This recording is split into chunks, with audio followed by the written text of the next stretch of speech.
Welcome to Doctor On Call with your host, DocGriffon. The Doctor will be with you momentarily. Our guest this evening is apiarist and physical artist, Buzz of the Hive. Caution: if stung by the insight and humour of the show, please use the following steps.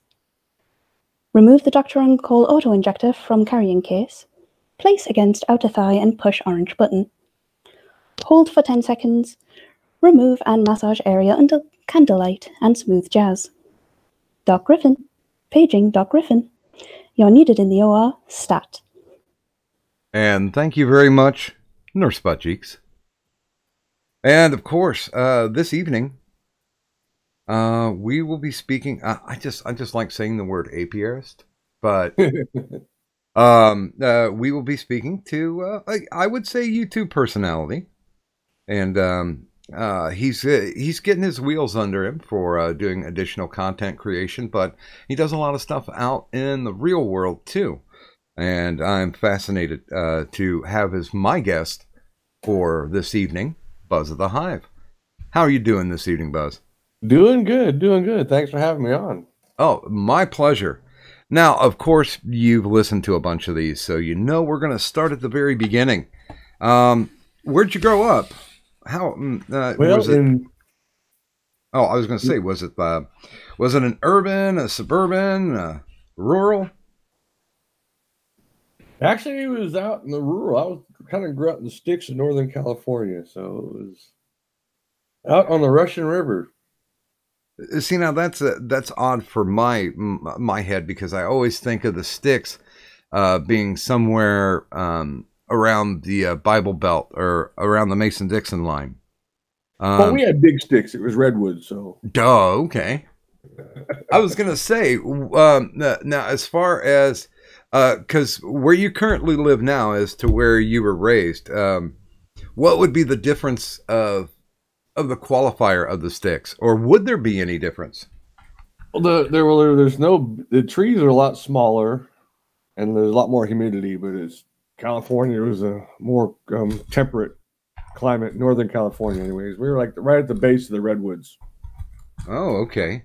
Before you got up into the sequoias and up there in the Sonoma County, the wine country. That's basically where I was raised. Okay. Yep, we have had somebody on here previously who's growing around Sonoma, has a vineyard up there. Now,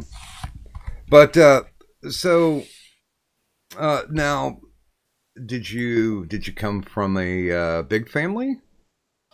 Nah, just it's pretty small family. They stayed in the area, but just me and my two brothers. So now, I have a half brother I found out about later, but that was another story. So,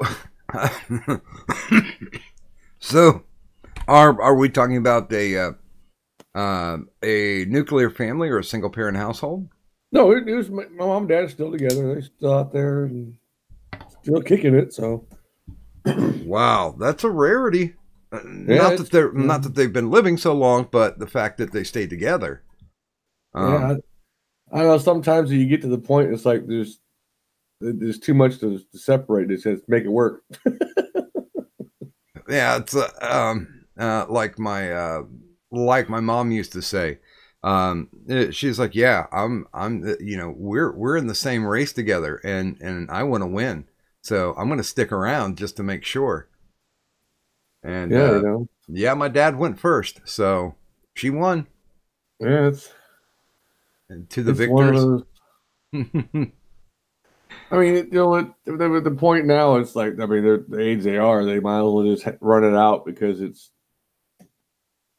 to start over for either one of them, it's just going to be a. Well, yeah, I mean, I think it does come down to the partnership at that point. Well, that's all it is. That's all marriage really is. It's just, everybody thinks, oh, you get married, nothing changes. It's just your bills become one, and all your problems stay the same.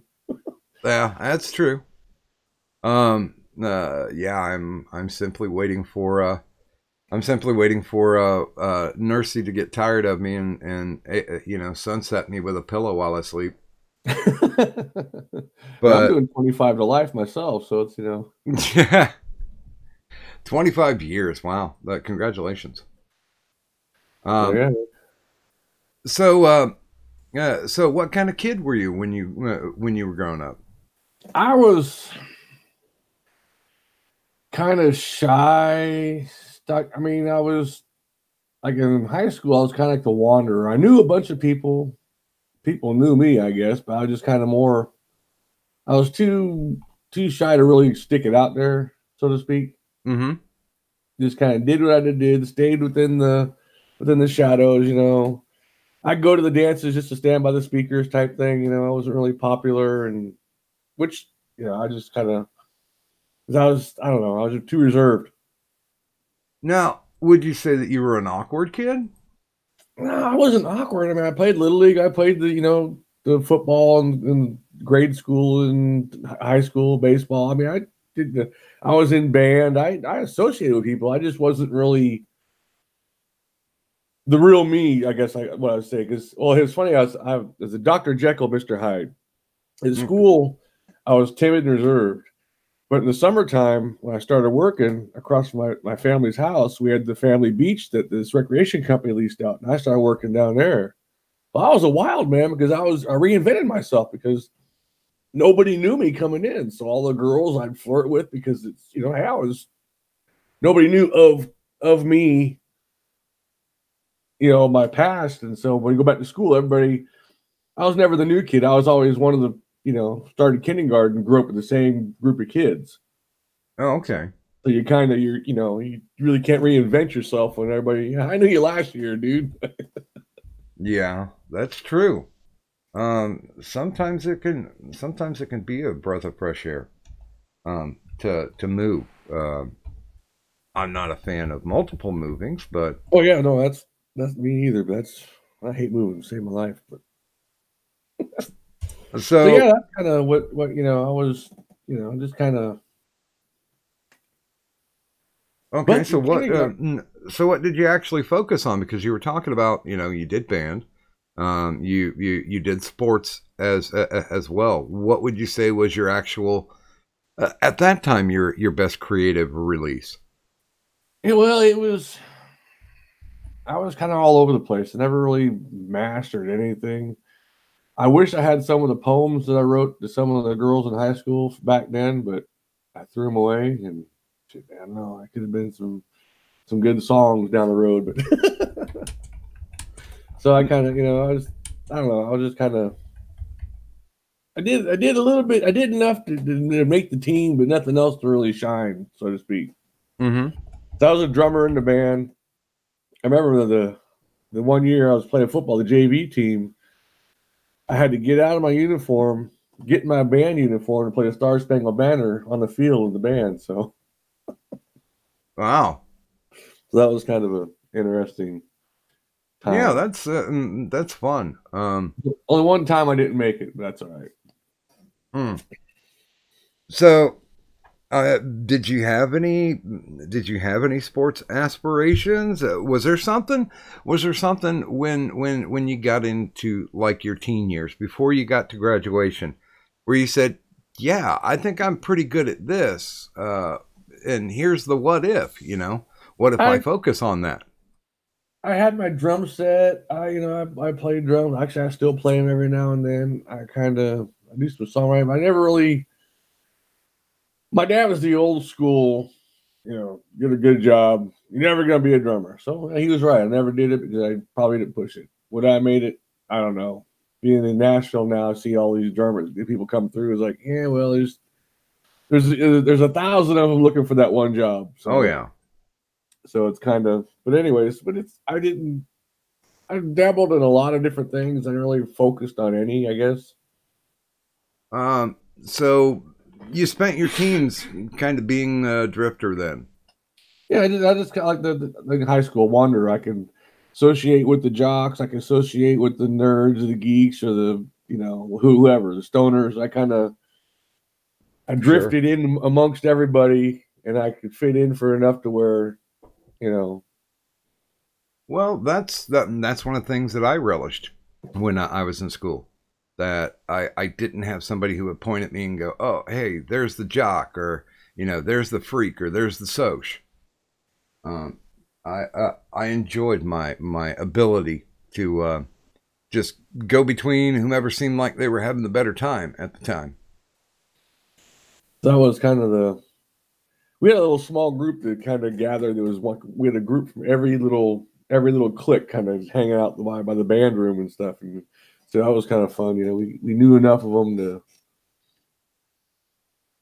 I was fortunate in high school too, that because I started school early. I was like 4.5 because my birthday showed up. So a lot of the kids in my grade got held back. So that's why they're monsters as far as sports was. Like, God, why are these guys so huge? What are they taking? Well, you know, they're 2 years older because they got held back or so, and they started school late. Oh yeah, I understand that completely. My sister and I are Irish twins, born in the same year. And on the little league team I was on, a lot of I got in just as some of these other guys were moving on up. So when I went to high school, a lot of the juniors and seniors I played sports with, so I was like their little brother type thing. So nobody really messed with me. It was great. Huh. You always dread the freshmen landed up in the trash can and stuff. I didn't have that problem. See, now I don't know. Let me ask you this, because Dazed and Confused was supposed to be. I should ask. Have you seen the movie? No. Okay, because Dazed and Confused was a movie. I'm guessing that it was California based or left coast based, and they were talking about how seniors would drive around in packs with paddles, just to whack the freshmen, and the senior girls would do cruel and humiliating things to anybody who was trying to get on the spirit squad or the cheerleading teams. And I grew up through that time, and I never saw any of that. Maybe in the inner cities, my school it didn't happen. I can't say that it didn't happen elsewhere. Yeah, but I haven't yet found anybody who's roughly around our age that had ever had that happen. Yeah, so I don't know if I don't know if they take a little story and Hollywood embellishes it to to make it interesting. It's like A Few Good Men. And on that one, the guy never died in real life. And Brad in the chat pointed out that Dazed and Confused was Texas. So yeah, somewhere west. Yeah, it could be. Well, in some of those more redneck areas, it may have been true. It's kind of we had some rednecks. We weren't as redneck as some areas, I guess. But. Yeah, but the only person who had an accent in that movie was Matthew McConaughey. Oh well, okay. Just moving on. Yeah. So you're getting towards the end of your publicly enforced academic career. You're getting ready to graduate. Did you have decent grades? Yeah, I had decent grades. I was, probably about a B to C student in some of the classes. I mean, the one English class I took the one year, I flunked it on purpose because the English teacher, she was the drama teacher. As I walked into the class, she gave me this look. I don't know if she's looking at someone behind me or what, but the dirty look I got, so all right, this is how it's going to be. No. You don't like me, I don't like you, and that's how it's going to. So I sat next to this one stoner dude and did nothing but mess around and screw off. Like, there's that one movie they make you watch where the guy's getting hung in the Civil War.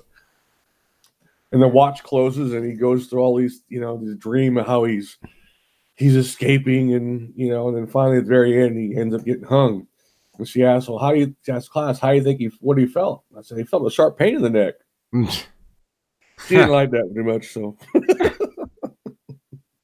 So you actually were able to get through the public school systems in California before they went completely insane. Yeah, actually I went in the delayed enlistment program too. The recruiter called one day, and I went down and talked to him. And I always my dad always told me to go in the Air Force. I went in the Marine Corps because I always kind of did just the minimum to get by. Like, you know, just enough to make the team. Never really pushed to go, you know, go all out to prove anything. So I said, well, if I can make it to the Marine Corps, I'm good. Well, yeah, and you know, they make fun of it on the night show all the time and call it the Chair Force instead of the Air Force. Yeah, no, I tease my dad, and he goes, well, you know, grass doesn't grow on busy streets. I told him, yeah, don't grow on concrete either. That's true. So you were basically just getting your options, your ducks in a row. You decided college not a thing for you, but service was. I did a little bit of college. Yeah, it wasn't. I didn't.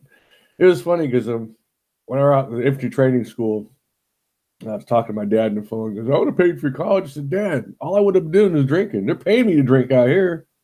Well, you know, I mean, I getting tore up. I was learning, you know, I got a job set. I could do security and law enforcement. But it's, you know, I was out there having a good time and going just doing the things. You go out, you know, you get off work, go out, have a few beers that you're done, and come back. Had your rent was paid for, you know. So you said you did a little bit of college. What was the major? It was law enforcement. Went to police academy, and I did some business classes and some of the other stuff. There's this one math class I took. It was like a basic math class for people who've been out of math for a while. Okay. Getting back into it. So you started off with the basic addition, and you worked your way up. And this teacher, he just give people the book and say, okay, come back and have these problems solved. Well, it's like giving the chemist the chemicals and say, hey, come back and explain why he blew his fingers off. I said, dude, some of these people are here that haven't done math in 30 years. So they don't remember all these formulas and these rules. That's we're here to learn. You're supposed to teach us, not just kind of give us the book, say take it home and come back with the answers. And then you get mad when people have a question. It's like, dude, you know, chill. Sounds like a tenured professor. Yeah, he was. He always talking about his retirement. So you keep it up, you're gonna early retirement. Shit. Yeah, but educational quote unquote experts have a tendency to give less of a crap the closer they come to their retirement. Yep. So when you went into the service, I would think there probably weren't any conflicts going on at that time. No, well, I turned 18 in boot camp, and I remember Beirut bombing happened while I was in boot camp, halfway through. Okay. So that was the only I remember that one, and a couple of guys got caught out, not and the flag was going down, and they didn't salute and stuff, and let's say they were the drill instructor's favorites from there on out. So yeah, because that was they got worked every chance they got. So they gave us the rest of us a break. Yeah, because that was just past Grenada, which was a no contest, and then what, about 10 years before we went into the Gulf? Yeah, I was in the reserves during the first Gulf War. I almost got activated. I went. Well, see, when I got out of the Marine, I was infantry. The first go through. Then when I got out, I went out for a year because I just turned 21. By the time I was getting about 22, and I got out the first time, so I want to experience, you know, life on the outside a little bit, just kind of. After a year, I said, okay, let's go back in. Well, Clinton had downsized by then, so I couldn't go back active duty, so I had to go in the reserves. I said, well, let's go in there and get a skill on the outside. I did shipping and receiving in longshoreman platoon. And they're talking about activating us. And I asked my CO, I said, could I transfer back over to the infantry? Because for 2.5 years, I was stationed in the Mojave Desert. So I said, I can play in the sand. Let's go, you know? Yeah. He said, no, we can't do that. It's okay, sir. Well, if you wake up one morning, I'm gone, the weapon's gone, the ammo's gone. I said, sit back and watch the show. The look on his face was like, holy crap, I got a crazy one. Oh, my. Well, they trained me to do a job, and I was good at that one. I could destroy things. That was good.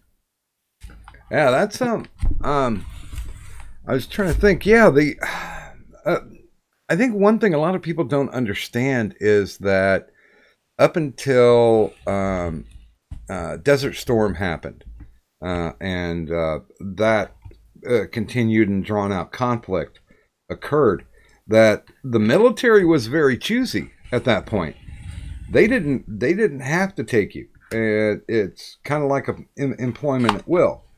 You know, you had to be able to fit their standards completely, or you could not be in. I tried to get in, yeah, I would say around about the same time, and they said, "Hey, you know, your ASVAB scores are great, but you're going to need to lose weight." And I'm like, "What?" And they're like, "Yeah, you're going to have to lose about 30 pounds." And I'm like, "Wait a minute, I thought that's what boot was for. You know, we're not technically in a time of war. I'm sure you guys can shave that 30 pounds right off." And they're like, "Nope, nope, you have to lose it. Come back when you do." And I never came back. Yeah, they had the physical corrections platoon, and you know, we had a couple of guys that did that.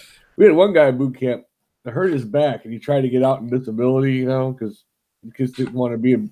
After you got your real drill instructors, it was just, you know, everybody's wondering, looking, how are we gonna get out of here? And the worst part was down in San Diego. From the barracks, you look out the window. It was that United Airlines 747 on the tarmac on the other side of that fence. Mm-hmm. You say, well, all I gotta do is hop that fence. I could be on that plane and going home. Yeah. It was a psychological thing. Well, this guy was trying to get out in a medical discharge. Well, come to find out, as we're at third phase getting ready to graduate, well, guess who was back in first phase doing it all over again? Oh. He got recycled. Like, oh man, I'm glad I didn't try to do that number, man. Shoot. Yeah, I had a buddy who was unfortunate with that. He broke his leg, and they waited for him to heal up, and he started all over again. Yeah, that's, you know, that was something I said, man. That's. But I learned a trick talking to some of the Vietnam vets and stuff before I went in. One, I was mentally prepared for worse than what happened. Yeah. But also, they tell you, look, they're there to teach you. They only have a certain amount of time to mess with you, because they're also there to teach you and get you to graduate and get out in the thing. So they can only mess with your head so much. So if you put up with it, just deal with it, you'll be all right. Yeah, there's always a finish line to the psychological torture. Yeah, so that, you know, just as long as, you know, and talking to my one drill instructor, he was like the meanest one. I know he just didn't like me for some reason in boot camp, but talking to him after we graduated, it was like talking to Gomer Pyle. It was like amazing. This dude is human. It's like, you know. Well, and that's one thing, if you can talk about this for a little bit, because there are a lot of people out there who are just like, you know, what the military does is that they brainwash people to go into combat to die. Can you shed a little light on what you learned being in, and what skills that you were able to take out? They didn't teach you. Well, I mean, if you're gonna go in there just to die, well, then you didn't learn nothing. They're teaching you to kill the other guy first. That's the whole thing. It's, you know, it's okay. You're standing in the street. You get a weapon. The other guy's got a weapon. I had one of those people talk to me about that. Well, you got a button on your chest, and he's got a button on your chest. And if I push my button, he blows up. And if he pushes his button, I blow up. So what are you gonna do? I'm gonna push my button. He goes, but you lose. I say, that's all right. I'm still alive. I lose and go home. It's okay. He died and won. All right, good. He won. Great. You know what? I'm gonna live to do something else. You know. So that's, you know, that's what's that. When you go into the recruiter's office and you see hand grenades, tanks, and all these weapons of war, I mean, it's kind of telling of what you might have to do to, you know, in this occupation. Oh, sure, yeah. I mean, a lot of them. What happened? They all signed up for the free college. Yeah. Hey, nothing's going to happen. Well, they signed up at the wrong time, and you know, some got away with it, and some had to actually do stuff, and then all of a sudden they become conscientious objectors because, well, I didn't want to fight. I just wanted to come in here and get the free college money. Well, my brother joined for the discipline of it. He became 82nd Airborne, and legitimately, he never saw combat action. He was slated for the third wave of Grenada, and he didn't even get a combat patch. Never left the carrier because it only took 2 waves. Yeah, I never got the combat ribbon and all that stuff. I got the National Defense Service Medal type thing because I was in during the time that all this stuff was going on. But so, I did get injured one time though. It was at a party. Some guy threw some blanks into the fire. Of course, I told the doc it was a live 38 round because the casings would match up. And they started popping, and I picked one up. So look at this. All of a sudden, the next thing you know, I heard a pop, hit my leg. My leg's bleeding. So I poured some Bacardi on it, wrapped it in the sock, kept on drinking. Monday morning, I went into sick bay. Said, "There's a lump in here. A piece of brass the size of a dime was in my leg." So I actually got some shrapnel from a party. When they were taking it out, I asked the doc, so I got a Purple Heart for this. He goes, "Well, you were in combat." I said, "Dude, you were at the party." He started laughing. Oh, that's that's okay. When people ask you if you want to take a shot at a party, now you know the difference. But did you? Would you say you had any translatable skills once you got out? Well, like I say, of the military police and the law enforcement type stuff, it's that's always from the infantry. That's basically a lot of them go into that. I did a military police a little bit in the actual Marine Corps too. It was a fleet assistant program. They put me in there, and then with their little training school. But yeah, it's just a discipline and learning and dealing with people. Mm-hmm. Because you don't have a choice to who your roommate is. You're thrown in there, and you got to learn to either get along or there's going to be problems. Well, would you say that there are no safe spaces in the military? There wasn't when I first got in, but then they started this thing where you couldn't have, centerfolds hanging in your locker because somebody might get offended. I said, who? Who we got in here that's getting offended to see a nice hot chick unless in your locker, Unless it's their girlfriend. Yeah, well, yeah, I'm saying, but who's going to get upset about that stuff, So I started to want, all right, well, then there may be some guys that, that might get offended were the closet gays that might have been in there, which I said. I do have to make one quick correction.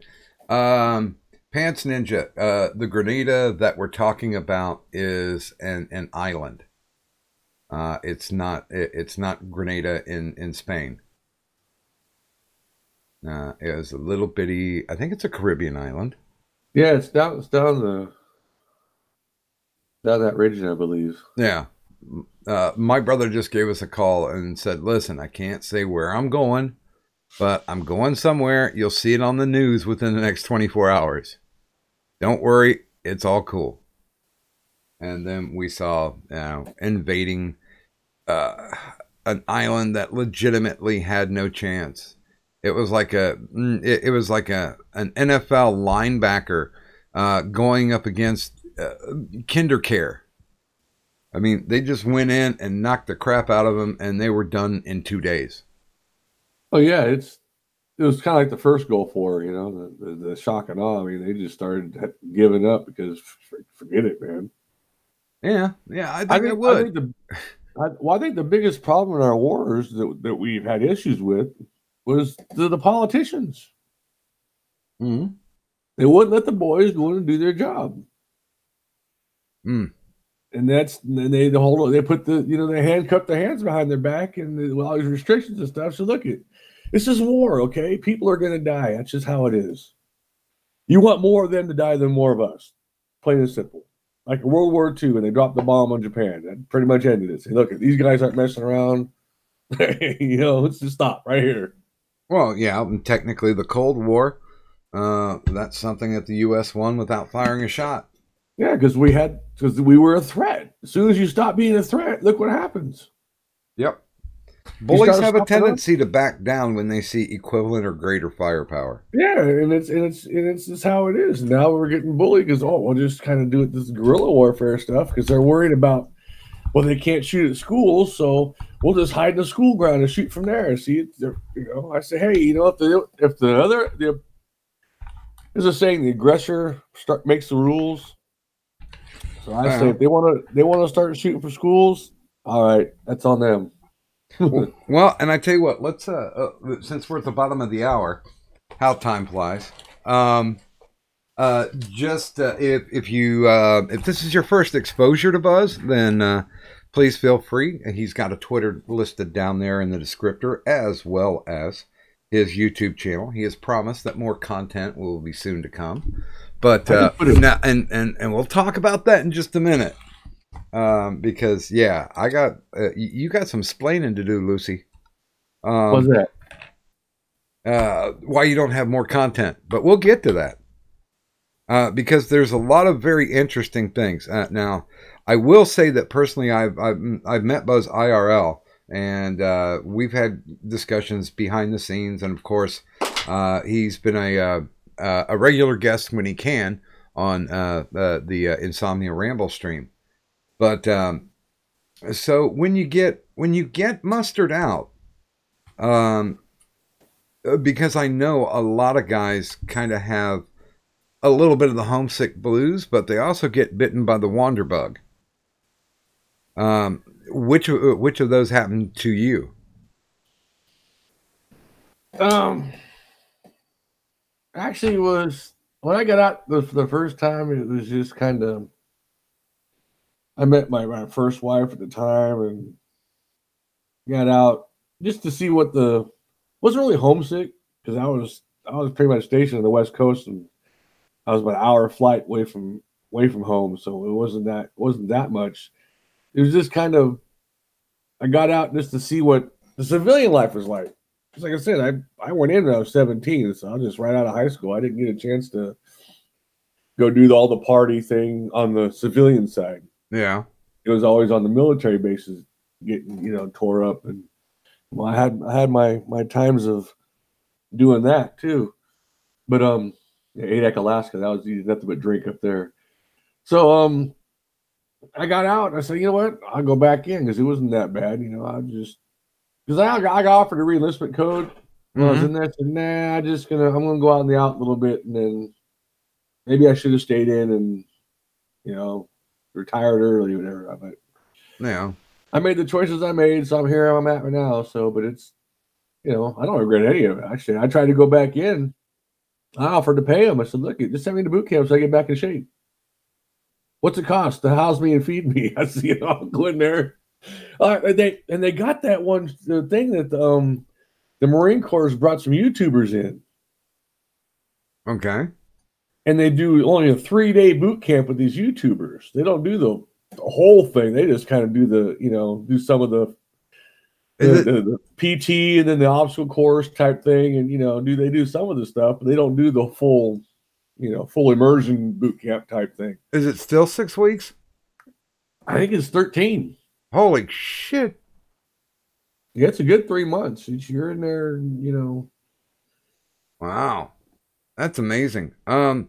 Now, so here's where I find my interest really kicking in, because I know a lot of people get to the point, and I've had people describe the service as college for the everyday man. You've got your 4 years, then you have to integrate back into the real world. What was your first move once you were done with service to reestablish yourself into the IRL? Well, first thing I did, I went to the unemployment office. I figured all this time I was working since I was 13, so I put a good 8 years into paying into the unemployment system. I said, hey, I went in there and asked, first question I asked them was, do I have to do a job that I'm not trained to do? Because I didn't want them to say to me, oh, go ahead and work at Burger King and McDonald's. And no, I'm not going to do that. They said, no, you don't. I said, good. They go, what are you trained to do? I said, well, I'm trained to be a cop or kill people. Okay. So I used part of my Veterans Assistant Program to get into the police academy. And I did some security jobs in the meantime because that was closest thing to law enforcement. Sure. No, I was a deputy sheriff in Northern California for a while, busting pot growers, and then it was a temporary job, and then after that, my credit kind of screwed me out of other employments. That, and I don't know, maybe affirmative action. I can't say for sure, but when you see these ads that saying, women encouraged to apply, it's like, okay, you're not going to get this one. So, well, yeah, it's really tough because there's I don't know how to say this any better, but there seems to be a certain moral standard with the military, a rigidity that's not found in real life.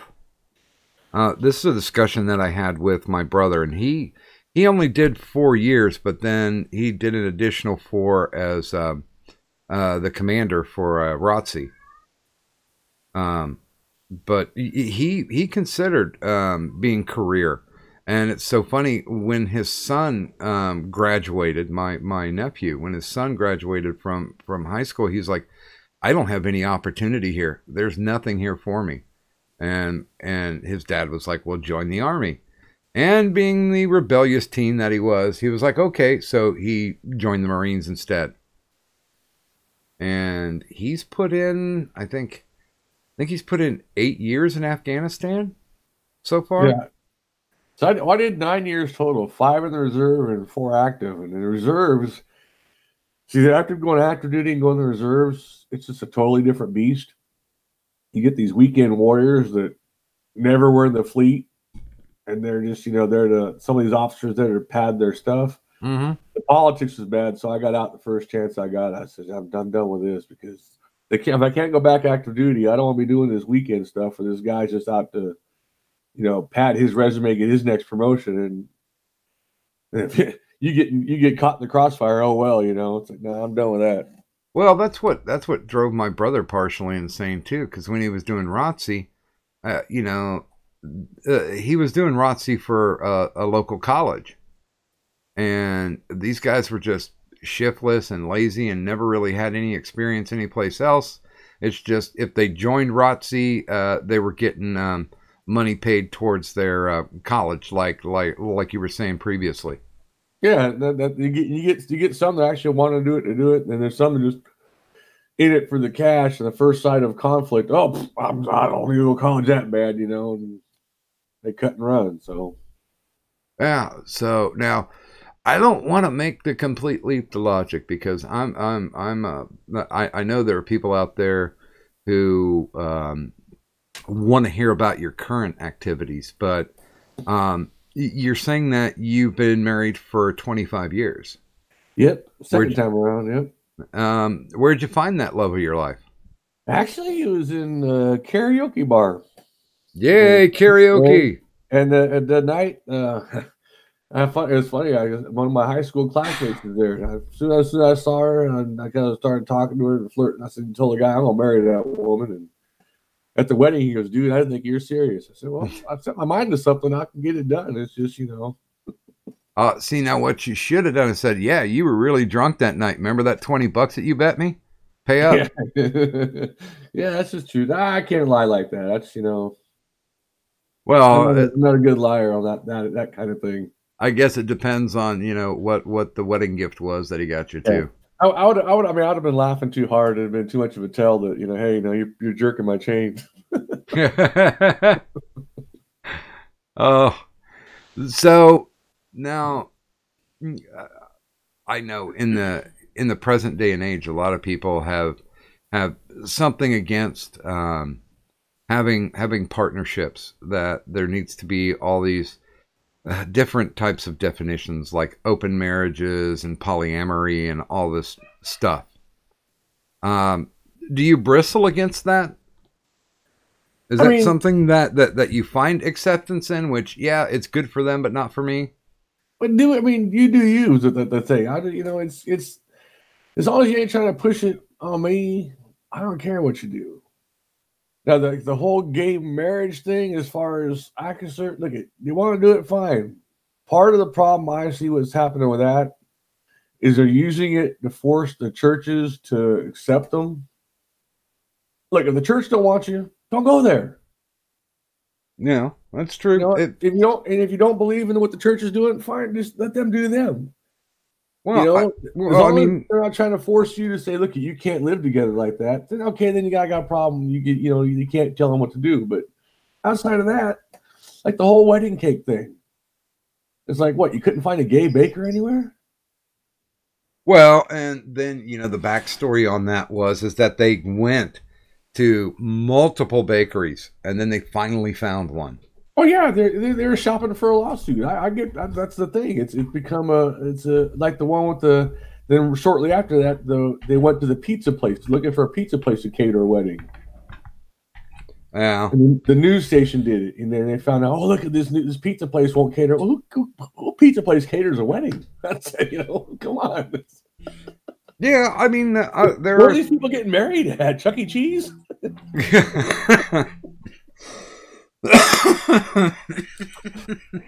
I mean, come on.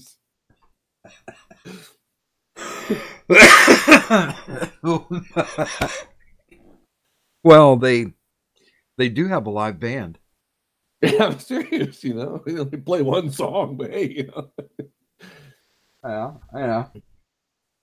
I am working on my stand-up too. That's another thing I do. So I kind of, well, I'm all over the place. Well, it's at least I'll never have any trouble remembering what their song was. It was serious, man. As long as the business doesn't go bankrupt, anyways. Oh, and they'll always be playing it when they go back for their 10-year anniversary. So life is good. Now something that. Oh, by the way, it's about 1/4 till the top of the hour. If you guys do have any questions for Buzz, we'll make sure and ask them. We'll start loading those up at the top of the hour. So if you have any questions for Buzz of the Hive, then get to thinking. And once we hit 9 o'clock, I'll blow the whistle and you can start throwing in any questions that you might have. Now, let's get to the YouTube name. Alrighty. Okay. Now, did you, when you first? Well, let's do this first. How did you first get connected to YouTube? Why did you get connected? Well, my personal channel has been up for 10 years. I posted some videos of some bands that I know that I made some videos for them and kind of doing that. See, I started getting into building up my recording stuff for doing some songs I was writing. I was kind of trying to put a band together. This other guy, and that fell through. He wanted to ride my coattail. I said, nah, I kicked him to the curb. And so I got all this recording gear. So I've done some video work, video doing karaoke and stuff. So I said, all right, well, put those together. Then at work one late at night, I'd come across, just bored, run through YouTube because I had the computer at work. So, and then seeing some of these, the bearing and like, oh, I can do some of these things. Then I realized after trying to do the first one, I was like, I can't sit there and watch it. I need someone to, a lot of my videos, if I'm going to do like a debate type thing, I need someone to bounce off of. Well, no, okay. I can't do like Rackus does and some of these guys where they can sit there and debate with a person on the screen. Yeah. How they do some of those, so yeah, I could see that's a flavor that some people don't get, but now I always played with the effects too, so I was always interested in doing the green screening and that kind of stuff. So that's kind of what I started my second channel up because to do some of the stuff with my bees, hence the name Buzz of the Hive, and it was going to be the Hive was basically social media. Was the idea, and then Buzz of the Hive. Okay, what's buzzing today? But there's just so much going on that by the time I get done after working and put things together, I'm 2 weeks behind the curve. Well, I tell you what. Now you talked about bearing. Who would you say if you're going to pick your top 3 as your gateway drug into YouTube? Who would those 3 content providers be? Well, it was bearing. I mean, he was just fun to listen to with his Aussie accent and some of the stuff he was doing, and going on with some of the, was it Steve Shives? He was fun. Oh yeah, he was funny. Undoomed is Undoomed with his awesome graphics in the back. And then the third one, well, the Poisoning the Well, because they got the two of them and they bounce off each other, being the left and right, so to speak. And they're funny, and they got, there's some good guys to hang out with. So it's kind of, those are the three that kind of got me, and they got me in the Space Force series that I'm working on right now. Because when Trump came out with Space Force, okay, good, I got a spoof off that, between that and Star Wars. And I have my B ship out in space, and then they were doing their current year space odyssey. I'm like, oh god, maybe I can team up, maybe have a interaction with them, and the two ships meet or something, But so I'm all over the place with that stuff. But those are basically kind of the three that are my gateway, I guess, to into the stuff I'm watching. yeah. I like Fat Pat and Sophane. They're I don't honestly agree with them politically straight down the line, either one of them, but when they're together, they're fun. Oh no, I mean nobody. Well, if someone agrees with you straight down the line, they're lying to you. Well, because there's always going to be that one. No, I'm with you here, but this one here not so much. I mean, me and the wife got differences on certain things. Oh, I've always considered myself a centrist, but my leftist wife calls me a rightist. It's all perspective of what you. And like I said, everybody's going to have a disagreement. Like I've told Sophane and somebody else, I try to look at what we got in common. Mm-hmm. Work on that. Yeah, your differences, you can work on those later. Work on getting the common ground, set it first. Like he's totally opposite of what I do on my politics. Just fine, but I don't worry about that. Well, hey, look, you're cool. Let's go have a drink and get along, and we can argue, and that's all good. Well, and before the adpocalypse, there were a lot of people making money off of this is what's wrong with somebody instead of trying to find a commonality with them. Well, yeah, because it's Don Henley, Dirty Laundry. Mm-hmm. Then it's that song is the thing. That's what sells. It's on YouTube. And then YouTube started cracking down on being mean and hurting people's feelings because, so hurt my feelings. And then, now we're at. So it's like. Oh, yeah, the magical Mafiels. So, okay, you've got a plan of something that you would like to do. You're talking about, possibly doing a news show, talking about not necessarily the hive mentality, but the neighborhood where everything's happening. And then, basically just sitting back talking about, the buzz of it. What now, has anything changed with this? Is this still a goal that you want to do? It's hard. Until once I get the house built and I get a different job where working third shift, I'm usually asleep when everybody else is online doing their shows. Yeah. A lot of people in this area, I'm up with the Australians basically when I'm working. It's that's people like Suit. Suit is another one that kind of was a good gate one. He got me into that Movizo animated stuff. And I talk with him a lot, and it's but I'm on with with those people, so it's kind of, we talk about American politics when we do, but it's just kind of, yeah. I did my poetry series. I got a few different videos, fun videos out. And one I mess with Antoine a bit just for fun, doing the special effects and playing around, And my latest video I put out today was just a quick one, me working the bees. And once I get a better rig and set up to where, the other thing too is, I'm jealous of Fat Pat and Sophane is they have a camera person. Yeah. One can operate the camera while the other one's doing what they're part of the skit type thing.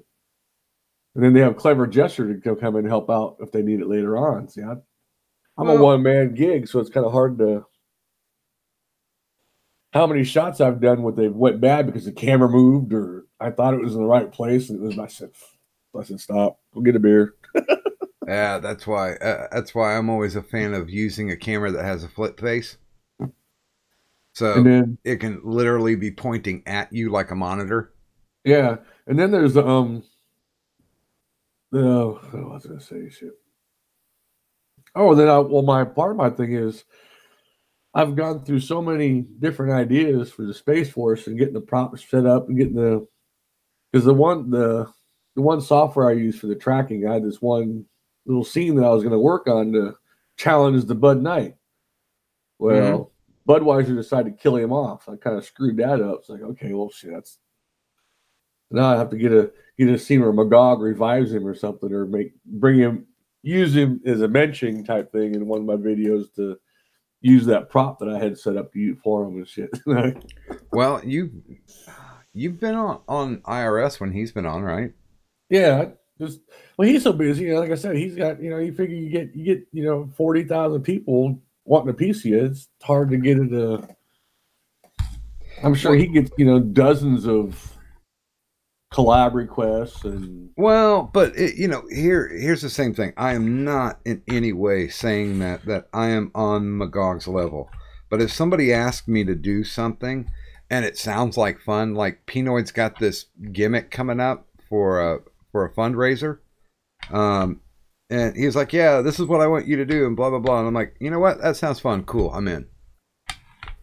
It just depends because a lot of people put content providers who have sub counts that are in the tens of thousands on this high unreachable pedestal. And I mean, you've heard some of the tens of thousands of sub count people that shown up on the IRS, and everything is just, it's all chill. Everybody is equal. If you've only ever been on one stream, or if you're running a successful YouTube channel, I think that's one of the things that's coming back now that there's no competitive money thing going on. I think the adpocalypse was a good thing. Oh yeah, but Magog's cool. I've talked to him a couple times and stuff, and as soon as he starts, getting his stuff going on, I'll go down there and help him out, and throw him. I even say I could be your medieval beekeeper if you want. You have a hive down there, and I can go down there and work it, and then he can sell Magog honey, more scar honey if you wanted to.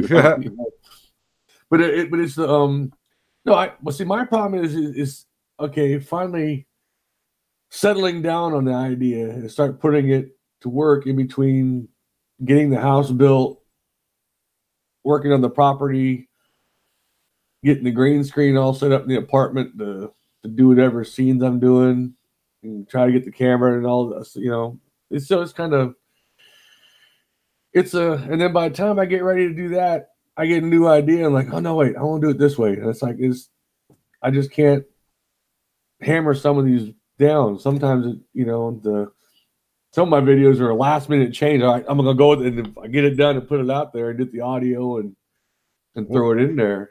Well, my grandfather, who was not really a creative guy, he was really good with his hands, with woodworking. And he said creativity is like you're holding a shotgun. You just better make sure that you're not loading it with buck. You need to just put a deer slug in there. Yeah. Because that's creativity can drive you insane because you want to do all these things. And it for the majority of people, they end up not doing anything because they just get their attention just blurred and unfocused.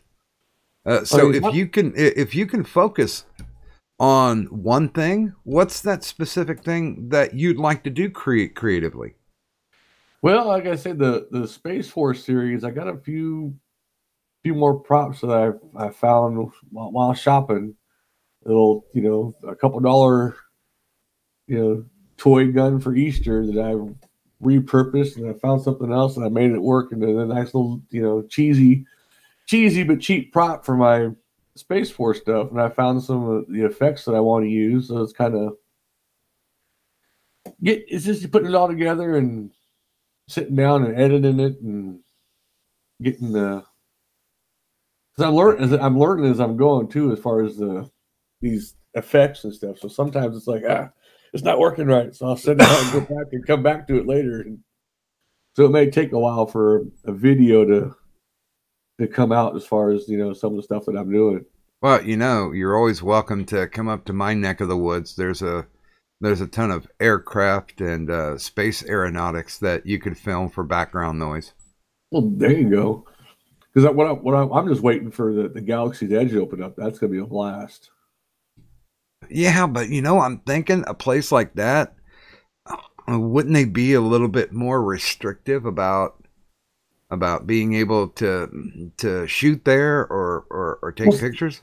A lot of it, I wouldn't be amongst the Star Wars craft, so to speak. It'd be more the city scenescape that you can be in, like one of the walking down the ways, and they have it set up like you're in some other land, and you can film a scene there that doesn't require being next to the Millennium Falcon, next to their trademark stuff. Well, but I mean, it was the same way. They were restrictive when that Back to the Future ride opened, and when the Harry Potter thing opened. So I'm sure they're going to be protected for a little bit. Yeah, I'm sure they're going to let. They got a lot of people take pictures and have. They're going to have. But now with the camera, I mean, there's video cameras everywhere. Oh. With the phones, I mean, so you try to stop somebody from recording is like almost impossible. Well, yeah, but if somebody's trying to do a quality shot, you can see them setting up for it and come get them. Well, yeah, I'm not going to be talking about tripods and all that. I mean, I'm not going to do a full blown production. They don't have to worry about me anytime soon to try making money off of. Well, yeah, sure, and that can happen. I'm just going to be having fun, and that's. I thought about it at first. Hey, get monetized and all that stuff. And I looking at some of the numbers and what everybody else has got to go through. Like, you know what? My goal, if I get 1,000 subs, that'd be great. And get the super chats if I start streaming, gets people doing donations. But outside of that, I'd rather sell my stuff, do my fundraising, the stuff that I make, like the microwave bowls, some of my bottle openers. Yeah, like I mean, if that's anything that we can screen share and show, we'll certainly. I can send you one, anyways. I'm a boomer. Well, I sent you the microwave bowl on Twitter and DMs. Yeah. Also, the etch mug that you sent to Gasly. Well, I haven't sent that one to him yet, but I'm going to. I do some of that. It's I made a window decal for AP. One of Failure's avatar. Some avatars are harder than others. Yours has got a lot going on. I'm working on getting a window decal set up for you. Oh, that's pretty awesome. So it's I did one for my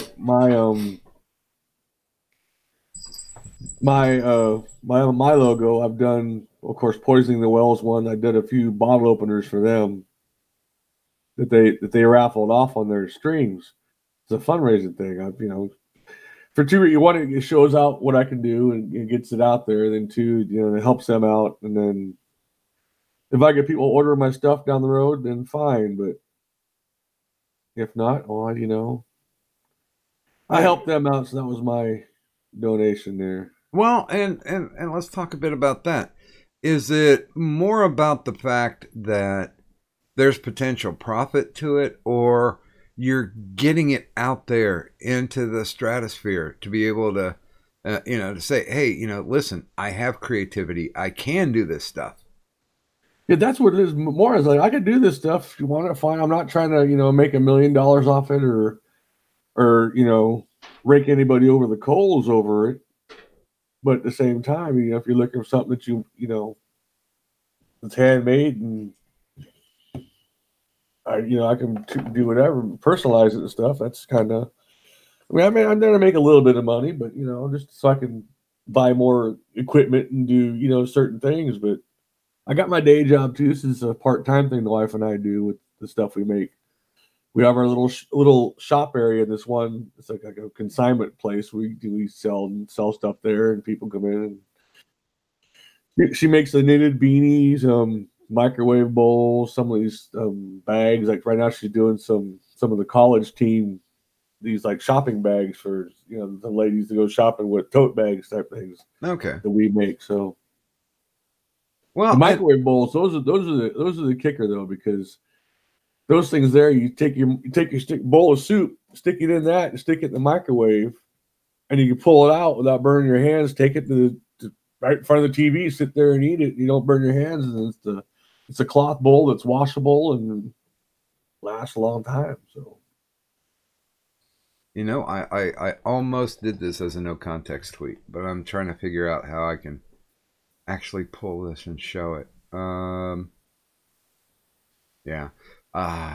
I'm too boomerang. Tweet too. That's fine. That's well, yeah, because my Twitter is down there. So I tell you what, let's do this too, because I find this incredibly fascinating. What got you into beekeeping? Well, I've always been interested in it. And my wife's dad had some old hive stuff. Actually, I have his old head net that he had. Come across it, like, all right. And then so I started looking into it, and got on YouTube, and then in California, there's the one farm supply. They actually had some hive equipment in there. I'm eyeing it. Okay, it's kind of expensive, but I'm looking, but it wasn't until I got on YouTube and saw some of these videos of, and then found actual source to get the bees. Like, it's not that bad. It's pretty easy. I mean, let the bees do their own work. For the first time, I was in it too much, looking at them and checking them every couple of days, and I think they died out that way. So now these other ones, I just check them. Like the other day, I checked them to make sure they had some. I give them some more sugar until the nectar flow hits, because the weather's been so warm, cold, and rains. I found out that the rain makes the pollen unusable for them, so they have to wait for it to dry out. Huh. So all this time they're flying out there, and then this pollen's unusable. Well, they're wasting all that energy. Well, they come back and eat their honey stores so that's their food source, and besides the pollen. So I had to make sure you get more sugar, because a lot of people, when these beekeepers have been coming back and these hives died out, because they starved out. Because the way the bees work is they store all the honey the beekeeper takes. The bees were doing that for reserves. That's just their extra, surplus. So like a hard winter, if the regular stores are gone, they could go up there and they can still get the extra up there. Well, the beekeeper takes that away. Their extra reserve that they've been working hard all year for, or all season for anyways, is gone. So it's like, well, they have to sit there, and so that's why they get you feed the sugar water, or give them the sugar over the winter, the dry sugar, so they have something to eat until the next nectar flow kicks. Because bees left to themselves, I mean, they'd be fine. They'd go in there and they'd have all the honey they needed for even the harshest winters, because they stored it up. Well, the beekeeper takes it. Well, then that's kind of, you've taken away their extra emergency reserves. So you better make sure you check on them. Sure. And for all of those who are interested, I have posted some pictures on my Twitter. Of course, there's my link down there, so you can hop straight to it and take a look and still listen while we're going on. Unless you're doing that phone thing. And since I'm a boomer, I don't understand why people use their phones and not computers, but I'll let it pass. Well, we've kind of hit the 9 o'clock hour. So those of you in the chat that have any questions for Buzz, please feel free and go ahead and put those in, and I'll ask them as they come. So, I mean, honestly, and this seems like a very broad question, what are you personally looking to get out of YouTube? I'm just meeting people, having fun. YouTube's like a hobby, so it's kind of, I'm not looking to make any money out of it. I mean, if I can get some super chats here and there and get the next little goodie for my camera or something, it's kind of fine. It's just a hobby I've been doing and meeting people. Like when I met you and the other people at the fight that never happened. That was the whole reason I went down there. Yeah, I would have loved to see Andy and Tonga knock the snot out of each other. Yeah. That would have been great. Yeah. But I watched other people knock the snot out of each other. Okay, fine. But I was there to go down there for the meetup purpose, but the fight was just kind of an extra added bonus to it, but it didn't happen. Okay, no big deal. I went over there and... Well, yeah, my oldest brother who was with me, he lives down in Knoxville, and he's never ever been to an MMA fight. And I told him, I said, well, this isn't really going to be much of an MMA fight, but people will beat the shit out of each other. He's like, all right, good enough for me. Yeah, it was fun. I met Moose, I met Drummer, I met, the different, Miss Stalvin and I went down there and carpooled down there. It was a good time. It was yeah, I mean, I carpooled down with Aiden and Merc. Yeah, I met Aiden and Merc at the bar too that night. It was like, I wish there's more IRL fights to get us all together. It's like that.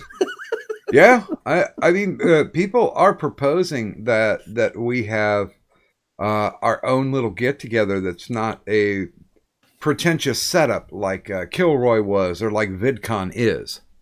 Oh yeah, we could have just everybody in the local area. Like, well, Poison the Well does that. They're having a meetup coming up soon down in Georgia. I think they're bringing Bunty King out. Oh, I think it'd be fun to see Andy fight Bunny King. Yeah, well, there's nobody fighting for this one, but I was there. I met some black guy when the last meetup they had down there in Atlanta at that one bar. That was a good time. Went down there and met for new people and. Well, honestly, if we do it down in Atlanta, we know Fat Pat and Sophane will show up. Oh yeah, or or sometimes they go to Gatlinburg a lot during the winter for snowboarding and the moonshine and stuff. So it's you get a lot of it is just finding the time for everybody to go. Mm-hmm. If if they set out far enough in advance, I can ask for the time off. I'll show up. It's a fun, good time to meet people and hang out and talk whatever. Well, and honestly, if we stay away from the tourist traps that are in Gatlinburg, what's it called? Seaverville? Yeah. The place that's like almost right in between Knoxville and Gatlinburg. That would be a great place, especially if we do it off season. The cabins are cheap down there. Oh yeah, and then the attraction there, it's like one big carnival. Yeah, and my whole deal is, I don't need to have a panel to go to. There doesn't have to be a scheduled venue of events. It's like, all right, guys, we're all in town. We're gonna meet up at this bar, or okay, day 2. We're not going to meet at that bar anymore. We're going to meet at this bar, or hey, there's a great eatery that all of us need to go to. Yeah, during the daytime, everybody can go their different ways, and then they kind of just meet up at like VidCon. If I went to VidCon, it'd be more to check out the camera gear, like the newest things Canon has, or little tips and tricks, because I don't know of any camera conventions coming up that So that kind of stuff I go for the VidCon for that. And then it'd be okay, where's Fat Pat and Sophane going to be at? That's where the party's at. Let's go and meet up with whoever else I meet along the way. If I at the Knoxville thing, I met Andy, I met Ralph, Merc, Aiden, Drummer. I mean, a bunch of people that I met, and then some that I've interacted with, and some I haven't talked to since. But can I tell you an embarrassing story? Sure. I saw a drummer shooting a bunch of shit, and he was like, hey, Hi, I'm drummer 828. And I was like, dude, I don't mean to be disrespectful, but I'm sorry, I don't know who you are. But you don't know who I am either, because I have, I've got basement level subs. Not that they are living in basements, mind you, but I've got like, at that time I had like 400 subs, and I'm like, so you wouldn't know me.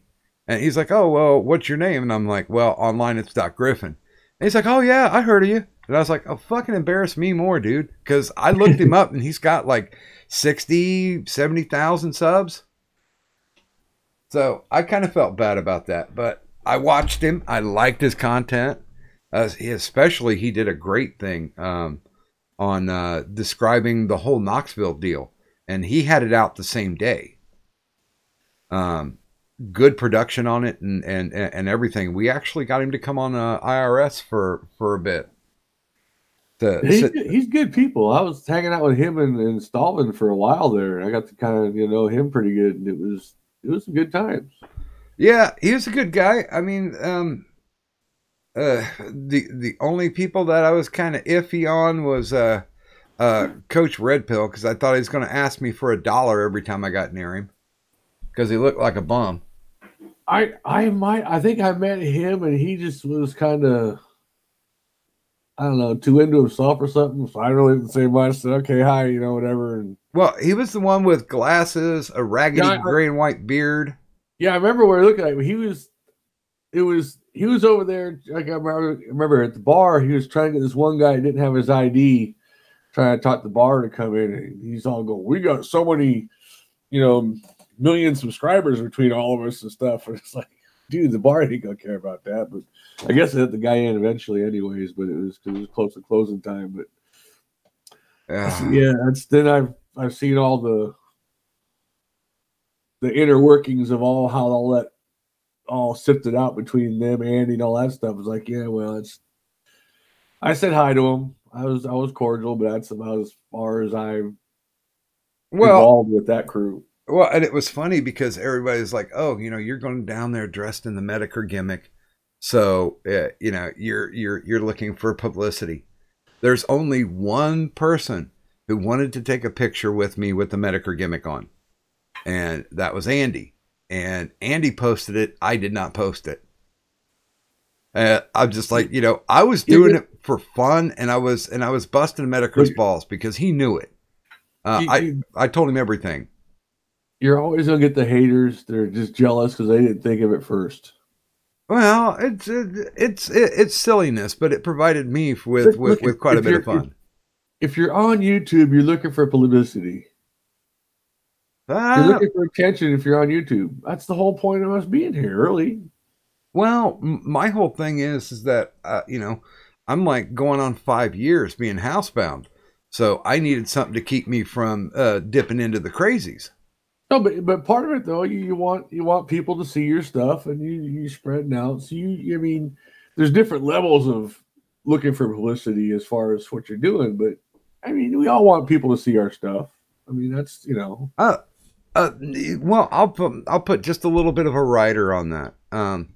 I want people to enjoy what I do, so I'm not like actively, aggressively going out and trying to hunt an audience. I legitimately hope that if there are people out there that like what I do, then they'll tell their friends to tune in.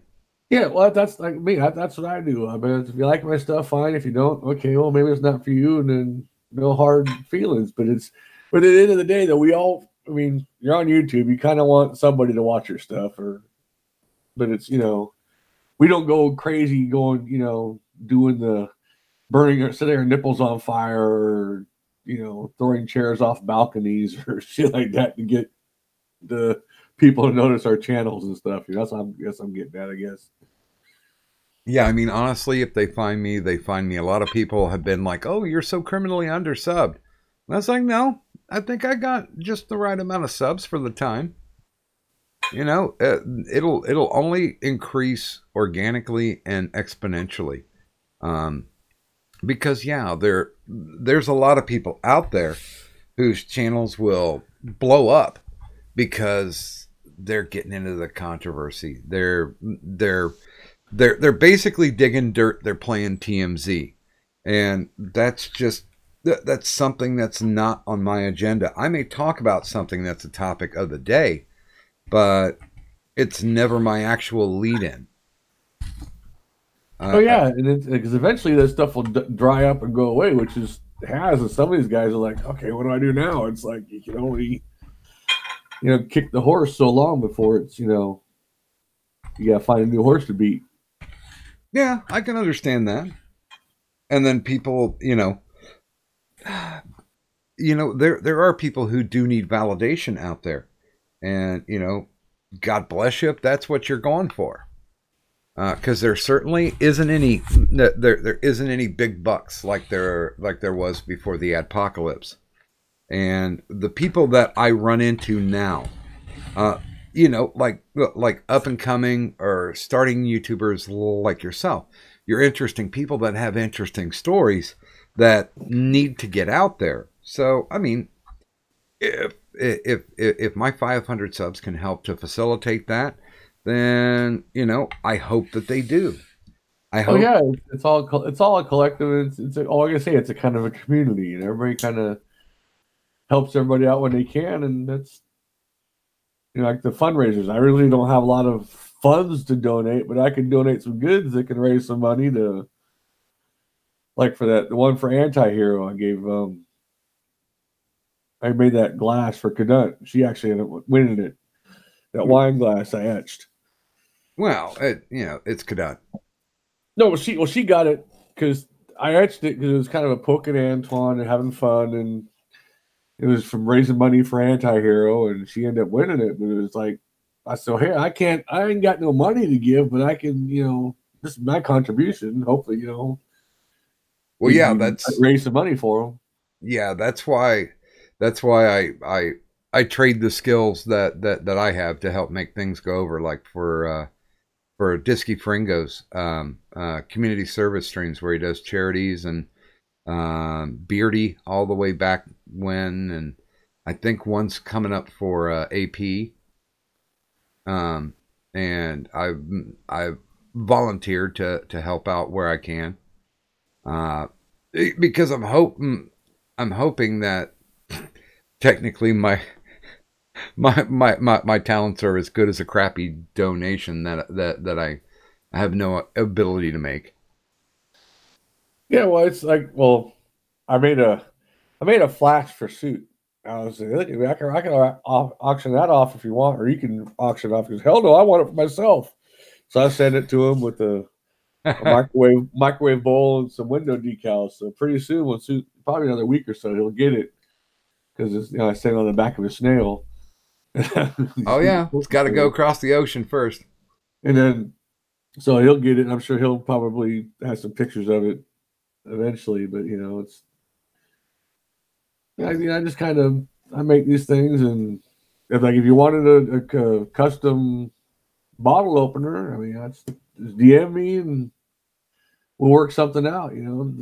Yeah, if you guys want, shipping will probably be the hardest part, but that's Yeah, if you guys want to take a moment, I did post up like a half dozen pictures of the goods that Buzz creates. Like the microwave bowls, we can I sent you pictures of the Star Wars ones because we have those are some of the themed ones we do. Some are just random pattern, but if you have a specific theme in mind, like you want a Harry Potter one or Game of Thrones stuff, and we can find the fabric, we can make them to where.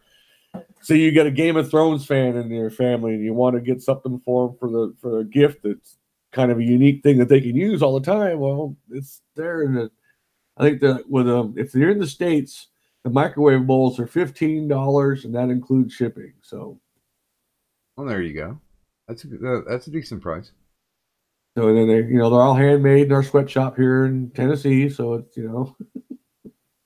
Well, and I'd like to get the chat up and running. So any questions that you have, chat, please go ahead and drop them in here. I'm trying to avoid questions like, what about a hairy ass one? I'll work on that, John Doe, just for you. Yeah. That's John Doe. But so you get 10 years down the road from now. You got hindsight, of course, in your rear view mirror. What are you looking at hoping to have accomplished? Well, the house will be built. My studio in there, which is going to be like a game room, theater, music and video studio. One wall is just going to be green screen for that way it's always set up for doing any type of effects and shooting like that. At least 2 or 3 hives going with a honey extractor besides doing the comb honey that I'm putting together. Comb honey. I'll have the chickens, the rare breed Barred Rock Holland chickens that I'm raising. I'll have those up and going, and I'll be basically at that point. I won't have to work as much if we work in the farmers markets pays off. We'll just do that and kind of I can do more YouTube video stuff than actually having to work at a job. Yeah. So if we can narrow the focus just a little bit, what are you looking for, 10 years down the road, that your content creation provides? Well, just better, the 10 years, hopefully I have the effects and stuff down to where I can, do more crazy stuff with I'd love to get a hold of the After Effects platform. I don't like the paying month to month for that stuff because I forget. I don't use it all the time. I'd rather just buy the software outright. That's what I'm looking to do. So then you just make some crazy videos and do actually kind of like what Magog is thinking about doing as far as not building the city, but doing that type of production. And then maybe helping him out with some of the videoing and I rather like being behind the camera and doing the editing than actually being the talent, so to speak. Well, I've always told him that if he's in need of a handicap parking pass, then I'll be down there to help him. But that's the best I can provide. Although I do have a very healthy workman's tool bag that has any actual tool that you would need in a regular job. I always went with the rule of 3. If I ever needed a piece of equipment 3 times, I went out and bought it. Well, Nurse Wicker got a good question. Yeah, she just posted in. Yeah, it's basically if you can find nectar producing plants. Oh well, here let me read it out because sometimes when people are listening on their phones, they don't see the chats. This is true. Since bee conservation is getting more important, what can the everyday person do to help keep the bees safe and healthy? Well, I look for the there's plenty of pollen producing plants, but the honeybees have short tongues, so you got to find a lot of the people are planting the plants, the pollinator thing for hummingbirds and butterflies. Well, that's great, but the bees can't get a hold of those. There's only certain plants. I'm trying to get a hold of some of these seed companies. Say, look, can you just get a bee mix instead of the pollinator mix? Do actually a bee mix where all the flowers are honeybee friendly, so people can start planting those in their yards. And then, well, that sounds like a great entrepreneurial endeavor. Because what happens when all these places are building and these houses, they're taking away all the wildflowers. Okay, well then the bees got to and then some of the flowers they plant, either the bees can't see because of the color variations, or they can't reach them because their tongues are too short, and then it's kind of okay. Well, what is the friendliest flower to a honeybee? the ones I'm really starting to plant I like are the borage. They're from Syria, but they're edible as well. So they produce the nectar for the bees, and then the leaves have a cucumber taste to them, and you can eat the flowers. And you can use the flowers on salads and stuff like that. So it's I like to try to plant ones that they're dual purpose. One that they provide the nectar for the bees, and two, I can eat them if I need to. Well, I'm not running into apocalyptic scenarios because I would actually, if that happens, I would probably eat bees too, even though I'm allergic to them. I mean, hey, when times get tough and you need a salad, if you got it growing in the garden, why not? Well, that's true. Mystic Ninja Designs asks, I heard tales of honeybees dying off at a very fast rate. Do you know anything about if this is a legit concern or not? I don't know. I think there's some politics involved with some of that stuff. The hive I have here has gone through 2 years now, and they're still going strong. Part of it is, you get it if you get these beekeepers that got 50 to 60 hives. Well, you can't really spend a good time checking all of them, and some will, some are gonna die off naturally, whether it's a genetic thing, or they get the mites in one that didn't affect the other one, or the hive beetles getting one and not the other, or the hive may have been weak because the queen wasn't laying enough eggs, or there's all kinds of different things that they could starve out because of, like I said, there's a lack of nectar producing flowers in the area. They can bring back all the pollen, is great, but the nectar is what makes the honey. Oh, sure. And so that's what they eat to keep them going through the winter. So they may starve out, or and some may have got some pesticides. I mean, there's no real silver bullet. No one has a real answer to it. They all have the different theories of what it is that's making it happen, and it seemed to have kind of gone away. Well, I remember as a kid the urban legend about how they were doing crossbreeding down in South America with the killer bees and the honeybees to make a more powerful extractor of the pollen so they could make more honey. But it ended up being the flip side, to where it just made them more aggressive and dangerous. And legitimately, you would hear about the killer bee watch. They're close to the Texas border. And by what they were saying back then, it should have already crossed the border and been killing people left and right. So, yeah, I completely agree with you. Sometimes you do have to take that kind of stuff with a grain of salt. Well, it's the Africanized bees. What the problem with them is they're just really aggressive. Mm-hmm. So if you disturb the hive, or they're really defensive. So if you get in their hive, they get the attack pheromone, and if one gets you, the rest are coming after you. That's why you wear those awesome beekeeper suits. Yeah, they'll still chase you down. Yeah, but it's hard for them to sting through it, I hope. So it is. So depending on where they get you, I had a setup the other day. Well, last year I got this new tool. There's one beekeeper. He helped me out, but I was taking the hive apart, and the bridge comb they build between the frames when they run out of room to build comb got the bottom frame stuck to the top frame. So I was pulling it off and pulled the whole hive over. Well, that made them mad.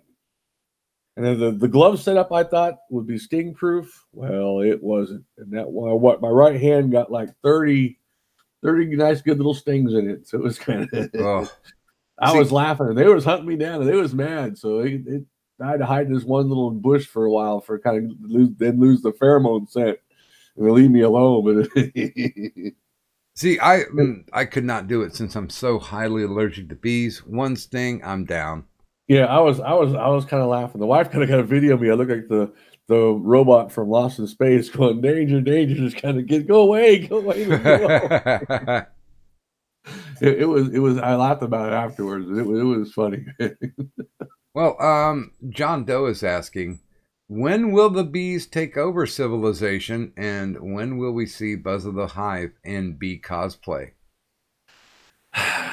Bee cosplay when there's actually a decent honeybee costume that is accurate enough to wear, not just these cheesy bee replica ones. I'm talking Hollywood type thing maybe then. So nothing like what you saw Jerry Seinfeld voice in the Bee movie. No, nothing like that. No, it'd have to be actually, pretty much authentic replication of a honeybee before I put it on and go to any type of cosplay. Mad Metal Man asks, how about honeysuckle? Is that good for bees? I read about, they say that supposedly the nectaries of honeysuckle, he said they used to be too deep for them. But then someone said that their bees aren't having any trouble with it at all. So it may be they said the bees are Carnolians, which are larger than the Italians. So maybe the certain bees, because they have the different bee breeds. They have the Russian, they have the Carnolians, and the Italians. So it's all different. And then some beekeepers try to interbreed those so they can have better genetics. Because the one breed likes to make propolis. Mm-hmm. The Russians are a bit more aggressive, and they they boom faster and go out and they get kind of forage better. Okay, they have a bigger buildup in the spring than some of the other ones. So each one has a different genetic trait. So some maybe because they're bigger, they may have a little bit longer tongue, and they'll be able to reach the nectar in the honeysuckle. Well, because I was always told, because I grew in the place where I inhabited for like 12 years, there would be a time when the honeysuckle surrounded us in full bloom, and those are some of the greatest mornings to wake up to too. Oh yeah, no, it's because honeysuckle is a wonderful smell. Oh yeah, I love that. And you go out, and there would be a ton of bees around, just completely not interested in you, and just flying around the honeysuckle bushes. So I don't know. I mean, I know there's like two different types of honeysuckle. There's the bush honeysuckle, and then there's the ones that vine and have the bigger bells on them. So I think it might be, 6 of one, half dozen of another. Yeah, I would say it's. I mean, but like there's some, like a lot of the longer tube flowers that they sell for hummingbirds. Well, they got that long beak to get in there, and right, the butterflies have a longer tongue than the bees do, so they'll be able to work certain flowers that the bees won't be able to. So it's kind of until the squirrels figure out how to climb on to the hummingbird feeder and just knock it down. But there's some creative ways to deal with squirrels I've seen online. That's electrocution would be fine by me, because there's still way too many of them. So you fry a couple, there's still going to be a couple more to take their place. Then there's a YouTube do-it-yourselfer channel I've seen that has a way of dealing with snails.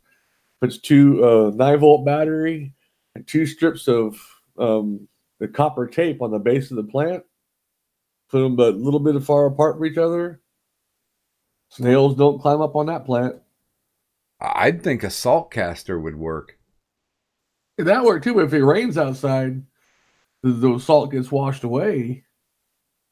Well, with the battery, because you put those 2 things of tape, and you put each lead to each strip of the tape, they get that electrical 9-volt juice there when they come across each other, and then it fends them off. Gotcha.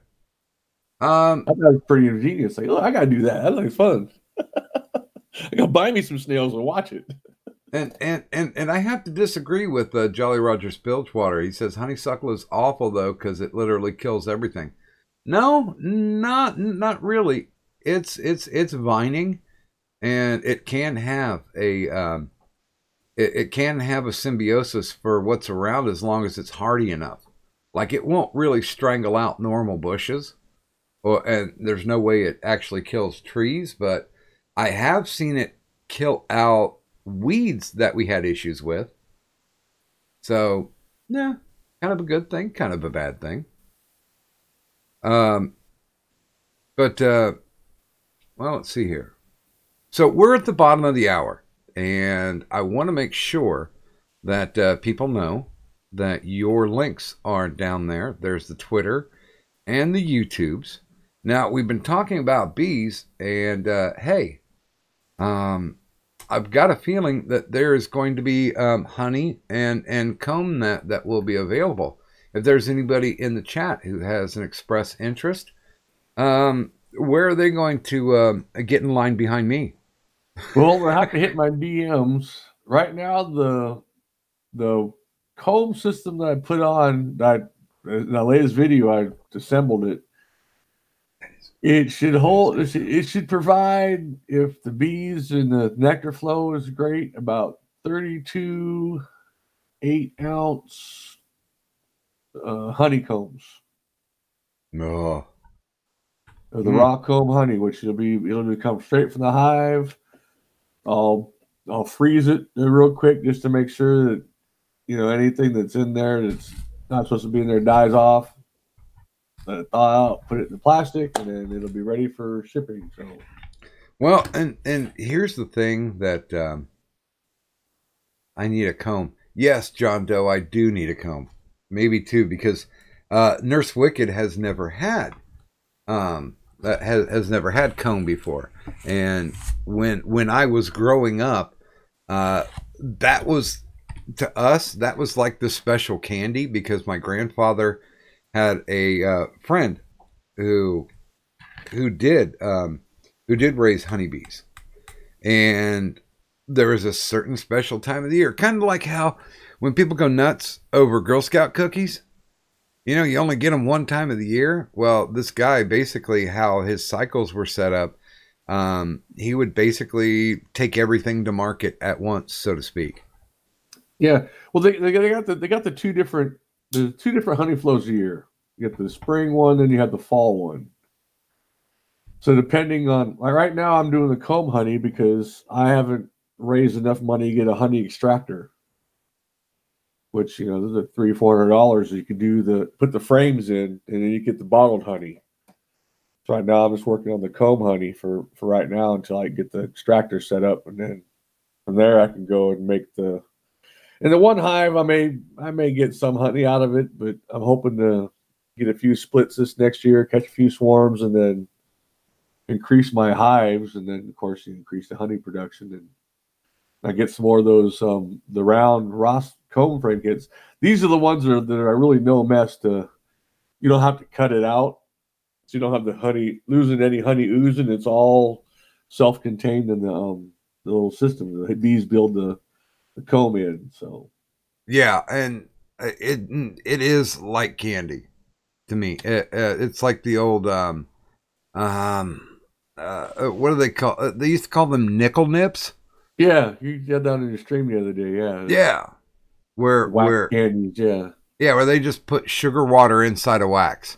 Yep. And they are delicious. It's one of those things that if people like to use, like the donut dunking sticks in their coffee, then using comb can work about the same way.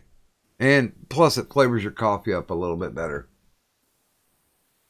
Yeah, I mean, as soon as I get an extractor, I'm going to start using a lot of the honey. I quit buying it in the store and using it, because a lot of the store-bought honey, they process it to where all the pollen gets cooked out. Yeah, and so it does not is healthy. Well, like they say, if you use it, local honey is good for allergies because they have the pollen in there. But when they cook the pollen out, there's a video on there where they did a test. There's one lab in the United States, I think it's in Texas, that they can test they can test the honey for the pollen. And then by that they could tell where that honey came from and what flowers it was. It was actually from that area. But a lot of this honey is coming from China, which they just mix it up and they you don't know what's actually in the honey itself.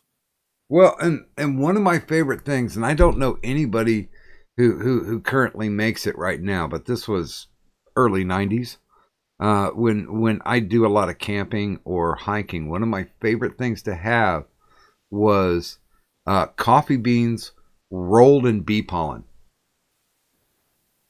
And those things, I don't know if you can get any better of an energy source. Yeah, they have, well, like that. I haven't got one for my hive. They have what they call pollen traps. Where the bees come in, they knock some of the pollen off, and then you just take it out later, and then you got the bee pollen for, like, you could buy the extra pollen with it's got some of the additives. I got some. It's got the with the different vitamins, I guess, minerals for the bees mixed in. I got a little feeder out there so they can get when it rains, they still have the dry pollen they can get a hold of, to that way they're not wasting all their energy looking for pollen that's not out there. But I can sell pollen too if I wanted to. Once I get one of the pollen traps, you collect it, clean it up, and then boom.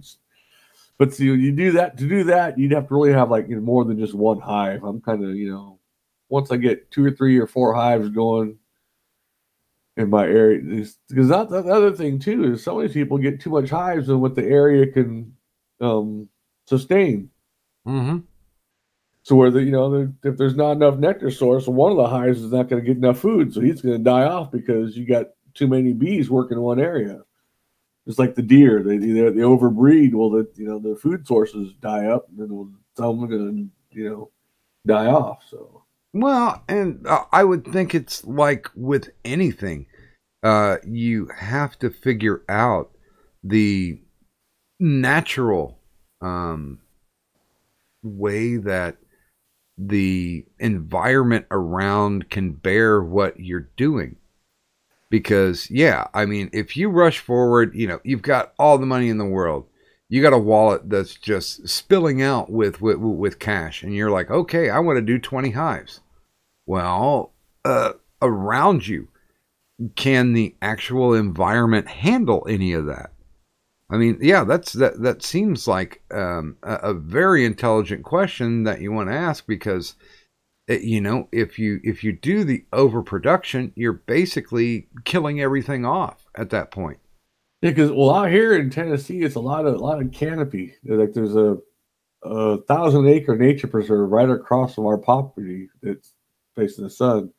So I've been shooting seed balls over there with the wrist rocket just to kind of get some flowers growing over that area where they'll grow. Like some, it's like a lot of shaded areas.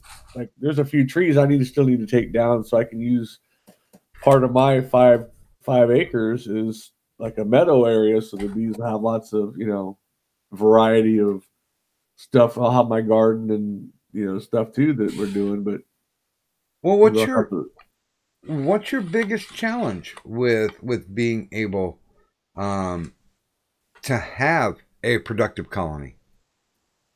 It's just right now I'm being in the apartment. I'm away from the property, so it's just by the time I get home and get a shower, everything get done, I'm like crash and get up. Well, it's dark, so you can't work. We can't work the bees because I need to get a day job.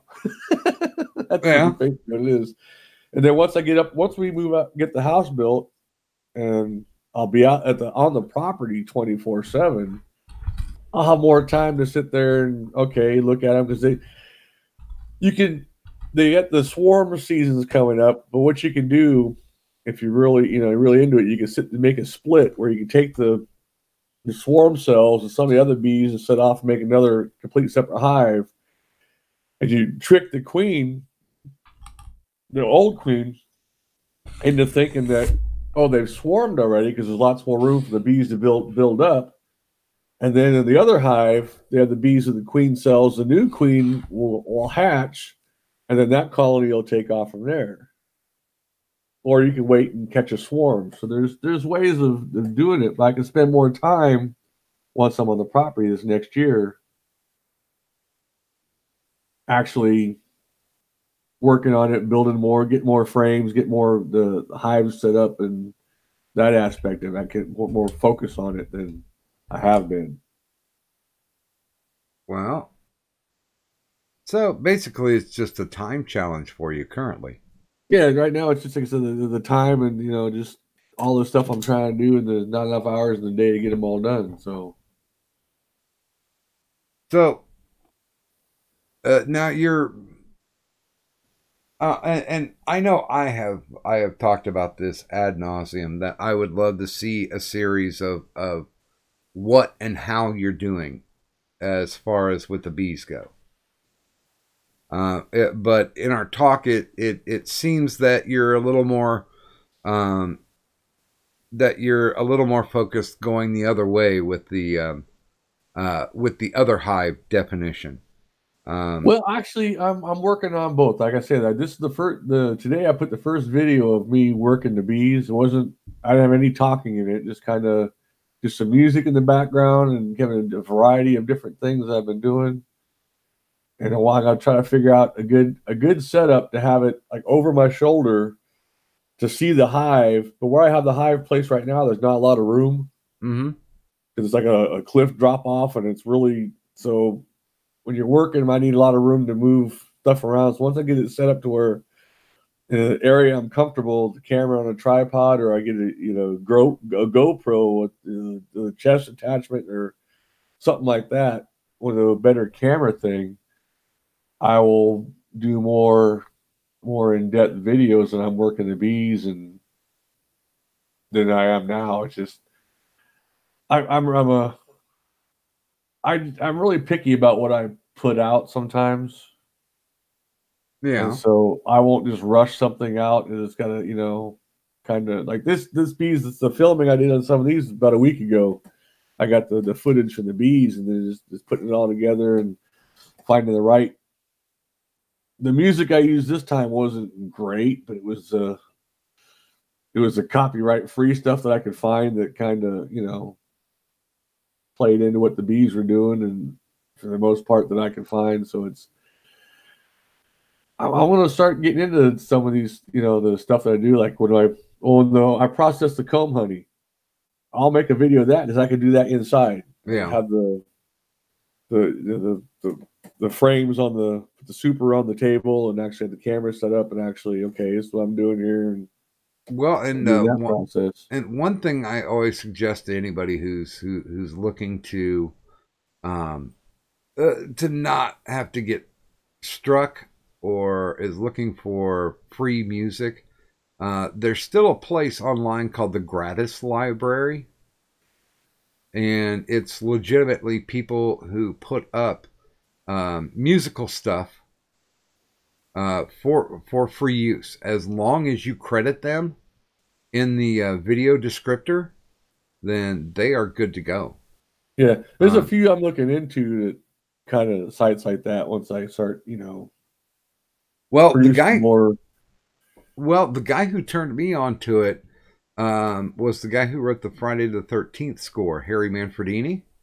Okay, and he's like, yeah, they're actually, you know, accomplished composers that are on this site, and they just put their stuff up because, you know, they get a whim and they'll write something. And I mean, there's thousands of hours to go through, but it just depends, you know, if you're able to find that thing.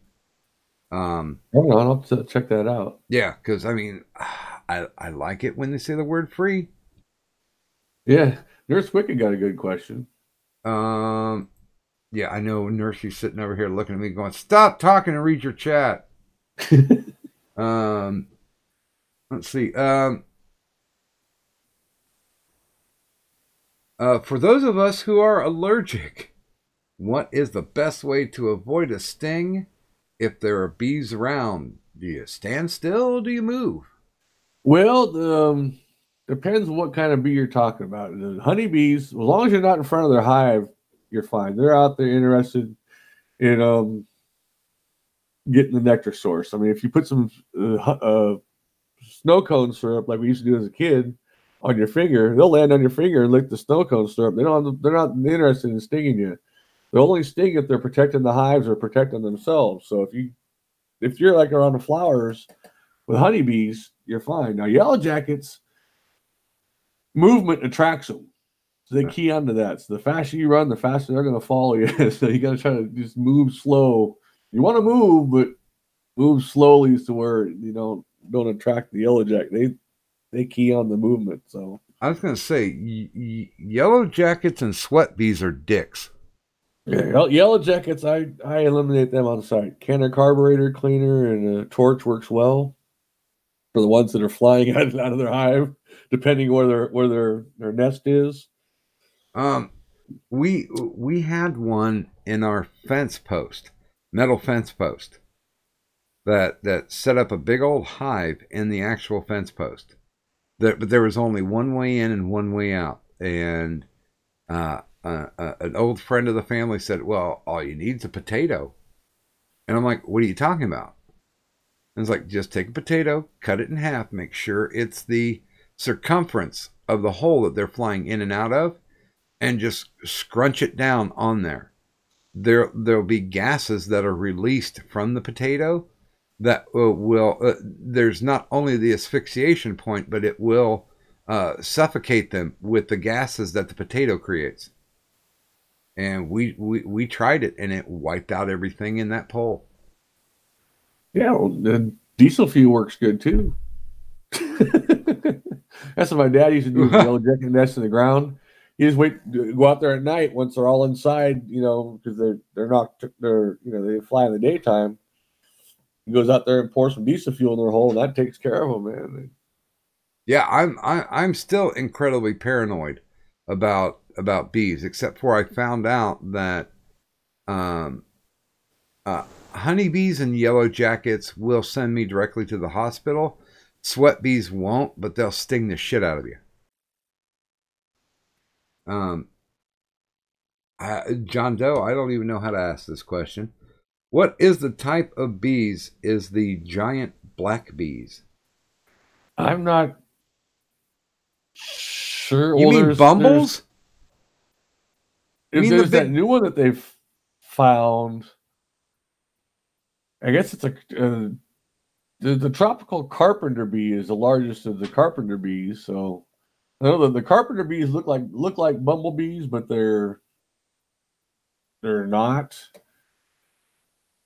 Yeah, because I've never had an issue with a bumblebee, either thinking it was going to sting me, or chasing me. It's Wallace's giant bee is the one I think he's talking about. I do not know. I am not an apiarist. No, this is one I've just saw it on the news a while back. I'm gonna send you the. Yeah, I've never really had an issue with bumblebees, because they're like, oh, there's a human there. All right, I'm just gonna go this way. They just seem like the mellowest. Well, this thing here, when you look at it, it is huge. It's like a solitary bee, and it's I think it's in Africa or somewhere that they thought it went extinct, and they just recently found it. It's a scary looking thing, and it's solitary. It just kind of lives by itself, so it's a. Well, and yeah, I will agree with John Doe and Mad Metal Man that if you're a chain smoker, you're really never going to be affected by bees, because you bring your own smoke machine with you. Yeah, the smoke makes them tend to, at least if they're near the hive, they tend to start gorging on the honey, because they think there's a fire coming and they're getting ready to move. So a honeybee filled with a full honey belly is docile. That's why the swarms, you see people take their hands and just kind of pick them up with a swarm. Yeah, they're not defending their hive. They have no hive to defend at that point, so they're real docile until once they get established in a hive area, then they start getting defensive. and then they'll start stinging. Is that why people are able to make bee beards?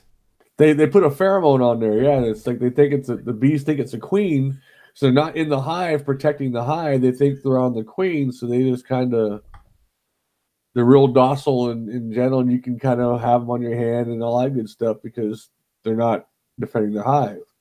Honeybees, well, they die once they sting you, so it's except for the queen can sting you multiple times, but the worker honeybees, once they sting you once, if they lose that stinger, they're dead. They're yeah, because it rips out and takes their the guts from their abdomen with them, right?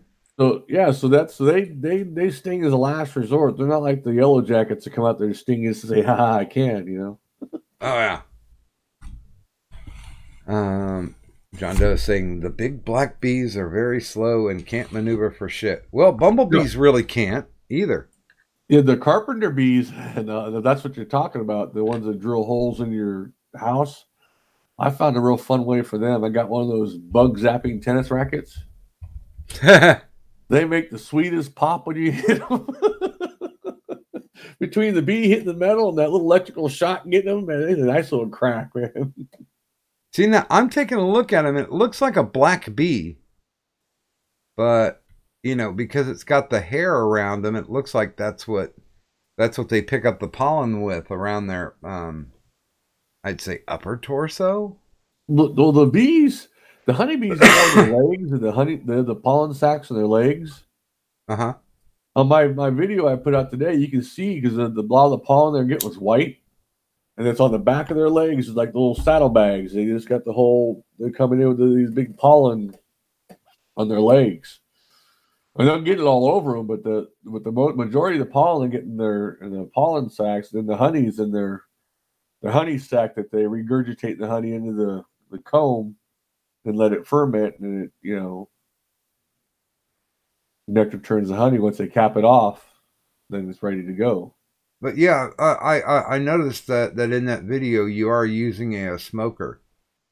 Yeah, that's the kind of when you open them up, it just kind of calms them down and forces them down into the comb. So when you're working on the top of the stuff, it's kind of it gets them to start gorging the honey a little bit.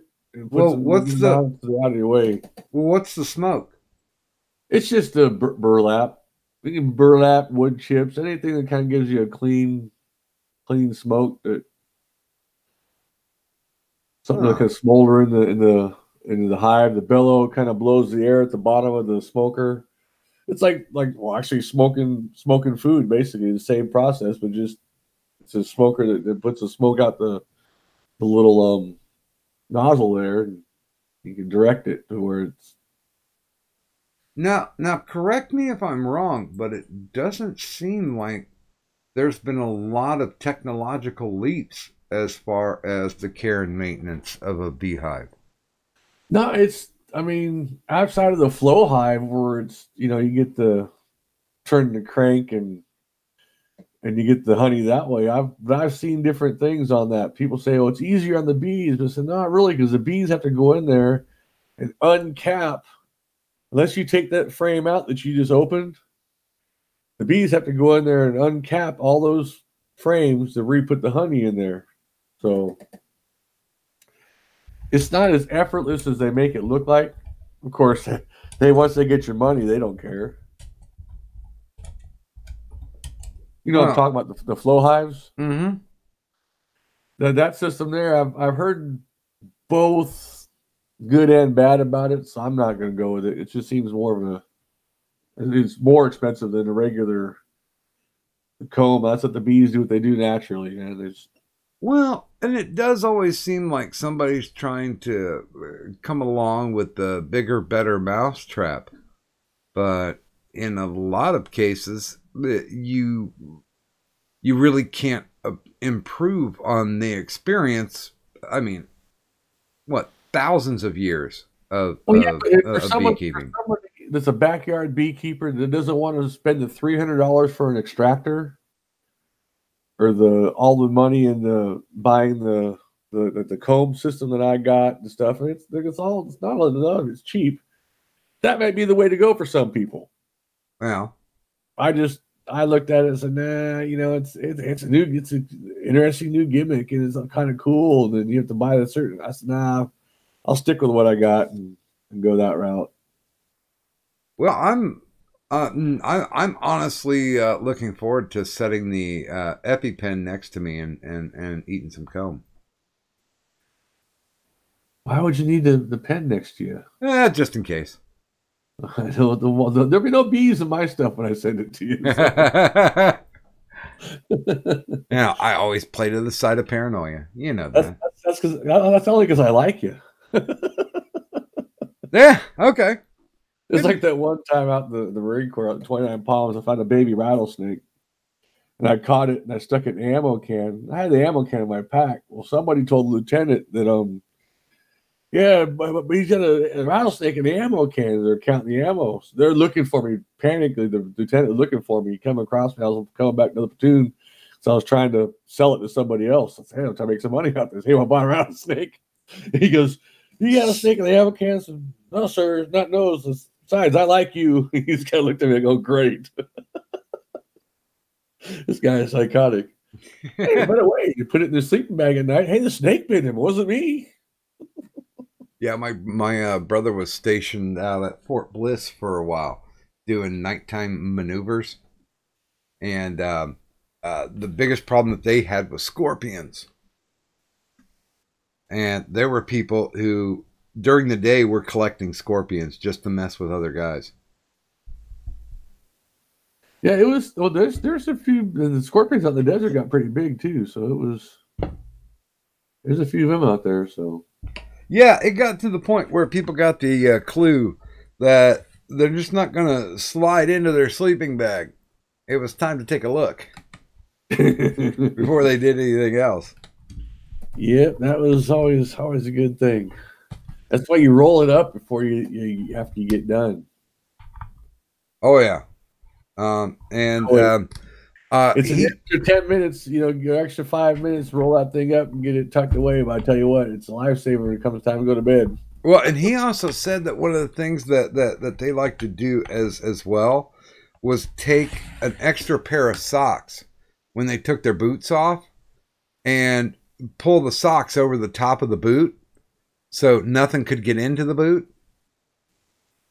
And they just set them aside because they knew that, once they were ready to go, they just pull that basically sock condom off their boots and then just slide right into them and go. Yeah, I always out in the field. I usually, depending on what was going on, usually I always slept my boots on. Well, they were in Texas, so. Yeah, no, but out in the 29 Palms. Well, the reason was a lot of times they'd have these damn surprise attacks in the middle of the night to attack, during training stuff. So I said, I got you guys. Especially if it was cold outside. There's one time we were at Fort Ord in the reserves, and these guys took their boots off, stepped outside of sleeping bags. And I said, you gonna sleep with your boots on? I said, yep. Well, in the morning when their boots are frozen solid, they're wondering, gee, I'm up running. My feet are nice and warm. And yeah. So there's a reason. I was stationed in Adak, Alaska, people. There's a reason why I kept my boots on. Well, now we're close to the top of the hour, so if there's anybody who hasn't heard of Buzz, and you should, or at least be able to follow him, because down in the descriptor is, of course, the links to not only his Twitter but his YouTube. So please take 20 seconds, hop on over there, and do the sub and do the bell. I think you'll be happier ultimately for it, because honestly, I think the content that we've been talking about tonight, what you have been discussing, is out of the ordinary, and it's something. I know I bugged you ad nauseum about it. Like, when can I see this? And I want to see the process of something that technology can't take away. This is something that's always going to have to be a man-made thing. You're not going to be able to, program robots to figure out how to collect honey and to keep to keep a hive alive, it's something that's always going to require human interaction. And I think those things should never be lost or even misplaced. And I know there's, in my research, there's like one or two guys online that are pretty decent about it, about making it available to the layman. But there are others that are like, getting into the technical part of it, and nothing that's going to be able to, basically tickle somebody's fancy. But I'm fascinated when somebody provides a gateway into something that not only makes it informative but interesting as well. And I think that's what you're on the cusp of. And even if you do, take a side detour and say, hey, listen, this is how I do my etching, I find that fascinating as well. I think you've got a lot of things. You've got a pretty decent smorgasbord on your table, and I do sincerely hope that it's not something that's going to bog you down. Basically using deer slugs instead of birdshot. Yeah. Now, how would you say that you're going to be able to combat it? Do you think you're going to be able to contain and control it? It's what the bug is. A lot of it, like I say, the bee. I've seen some of the beekeeper videos, and the camera shake is like you're watching on a ship. It's like I get a tripod. That's my biggest thing. That's why I want to get a tripod set up to where I can get close enough, but it's out of the way, and it's not. So it's a process. As far as the other stuff, I can, people want to see some of the stuff I do. I could make a video of how I make my bottle openers, or what goes into the process of making those, or I could get a video of the wife in the sweatshop making the microwave bowls. I mean, well, and this is something that I've gotten into a deep conversation with Chop Top Nada, because he's a steel worker, and he was talking about how, I think I want to make a Freddy Krueger glove, and I was like, put it on film. Just put it on film. People will watch it. Speed it up if you have to. Cut and edit it if you have to. But that's just something that, not everybody is always turned on by everything. I am amazed daily when people are like, NFL, professional football, I could take it or leave it. I love it. It's part of my life's blood. But I do understand the fact that there are things that will interest people that will not interest others. And the biggest crime is people automatically making that assumption that something that they're doing is not going to be informative or entertaining. And you can only ever put it out there and then figure it out from there. And if nothing else, you can take that as a personal exercise. Basically setting something up as, here's a recording that, 20 years later, somebody might stumble upon and might find value in. I take that with every interview that I do. It's a historical record.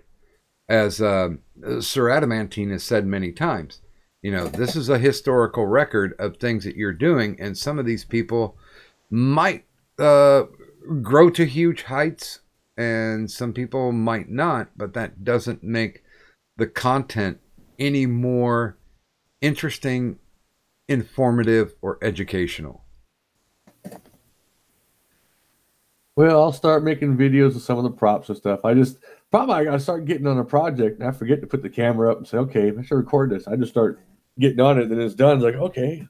Like, oh, wow, I've already made it. So it's kind of... Well, that's what Post-it notes are for. Like my microphone lamps that I made, I used in the video that my bees went and stole Antoine's microphone that he had his avatar a while back and stuff, and it was the whole thing. And I modified it to. Well, first it was that, and I said, "Hey, I could do something with this. I got this idea. I was in the craft store. Like, I'm gonna do this," and I did it, and it was actually I sold a couple of them, but I didn't have the camera on it when I made one. So the next time next time I see a microphone, I'll have to go out there and get another one and actually make another lamp and put a video together of actually how I do it, and then. I will mostly agree with John Doe. He's saying some of the biggest YouTubers are craftsmen, and craftsmen YouTubers have a more dedicated audience. Although I will not agree with it's automatically historical because Doc has been around throughout most of history.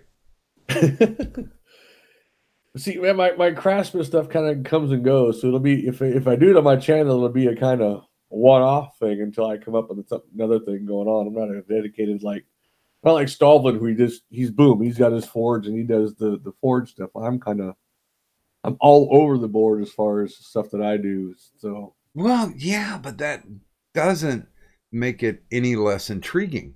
No, but I'm going to do some glass work pretty soon. So I'll probably get a video of that out while I'm working at that. I mean, I can't wait till I get to the point where I can have you and Stalvin be making something for me, and I can sit back and just watch the live stream or the composed video of it actually happening. Well, we'll have to get together and put our heads together and find out something to make for you there. Is there any way you can make a device which would keep my wife from sunsetting me while I sleep? Well, I could probably make you. He could probably get you we can make you a mask that would be enough to where pillow can't get over it. See, I keep thinking because I was at the Air Force Museum, that air supply system that they gave to F-16 fighter pilots. Yeah, see, there you go. But I'm thinking if she pushes down hard enough, it ain't going to stop it. Yeah.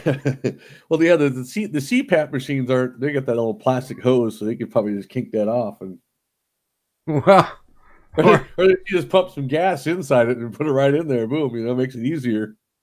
Yeah, I was going to say she just might, shotgun methane into that. And then, yeah. Doc, what you got to do is you got to make yourself worth more alive than you are dead. And that solves all the problem.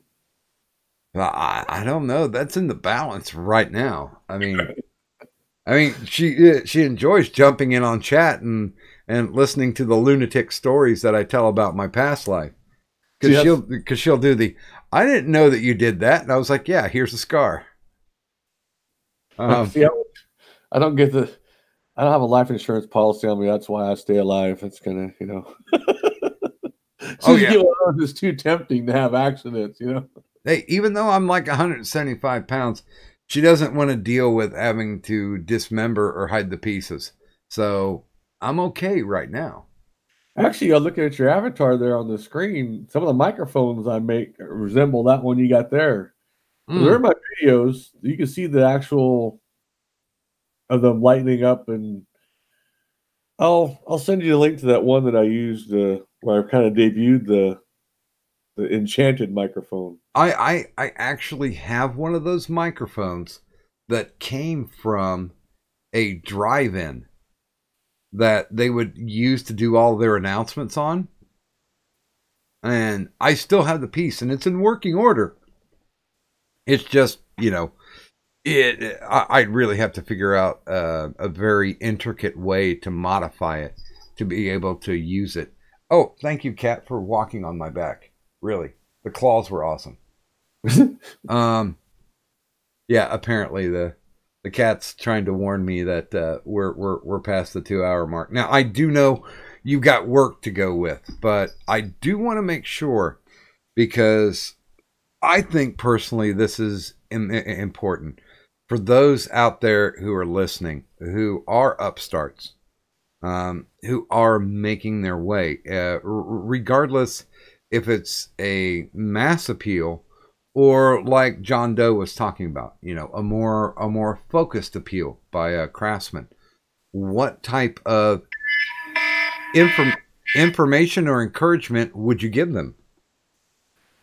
just yeah, it's give it a shot. Try it. I mean, try everything once. Within reason. I mean, if you use the craft something, give it a shot. I mean, YouTube has got all kinds.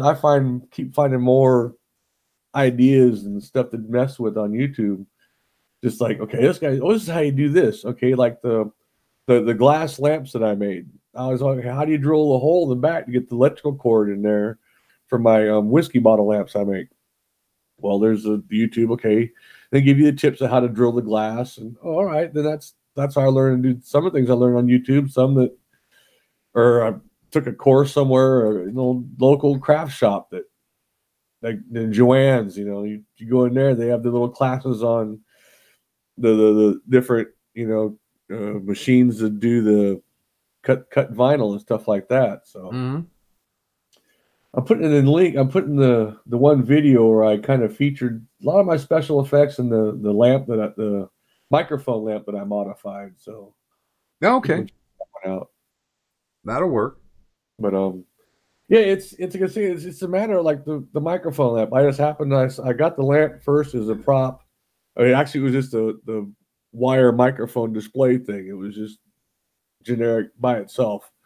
Then I'm in the other store, like, hey, I could put these lights inside that. And I looked at it, yeah, I could do that.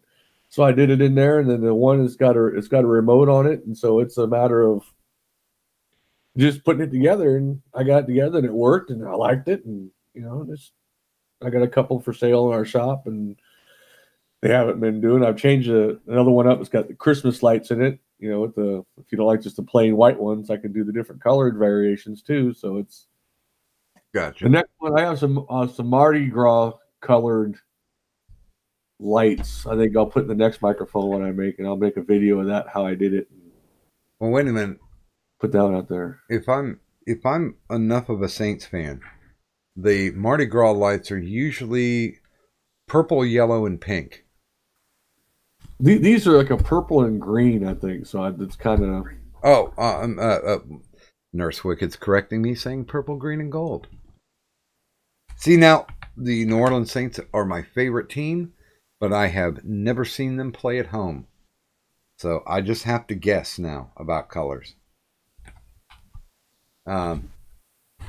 But I can definitely say that once you get past the focus thing, that you're certainly exuding what we talk about what we talk with everybody about here on the show, which is flexing your pec, having passion, and making the effort, and then being committed to see it to the end.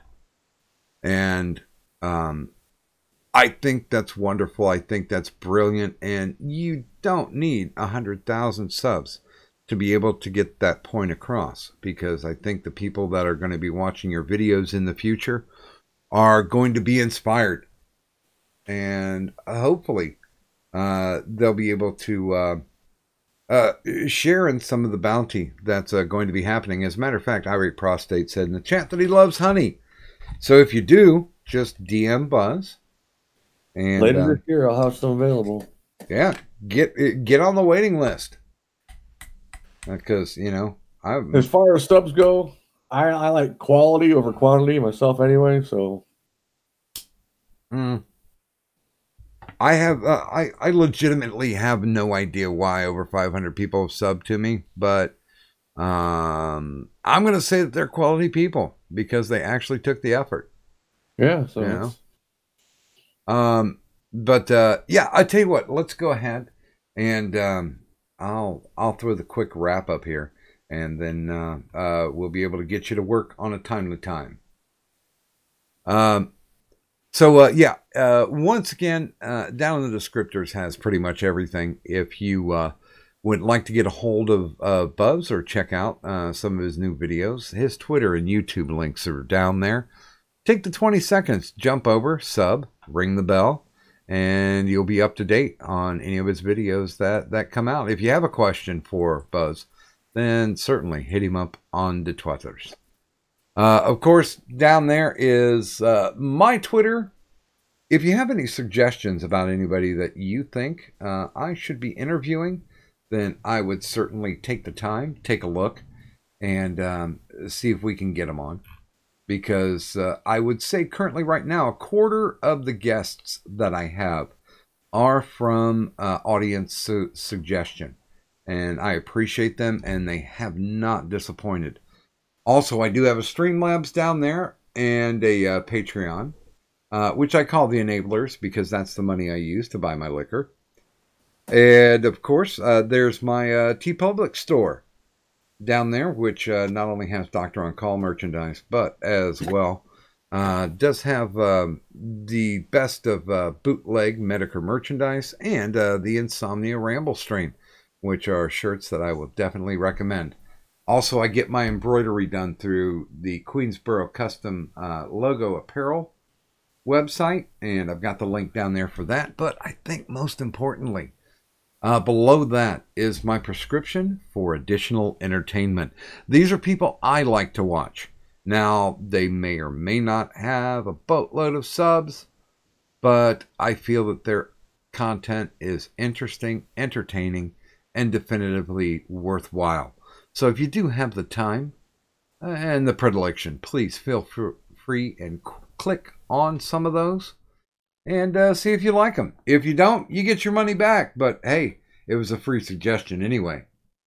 So I would like to thank Buzz of the Hive for stopping by this evening and sharing a little bit what he does. And I certainly have been fascinated and entertained.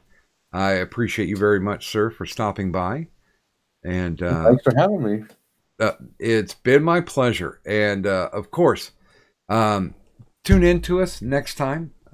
We will be we're going to be here every Tuesday at 8 p.m. Eastern Standard.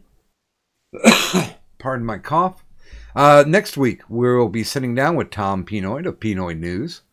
The week after that, we'll be speaking with the ancient horror host. He's been doing it for over 4 decades, Joe Flynn.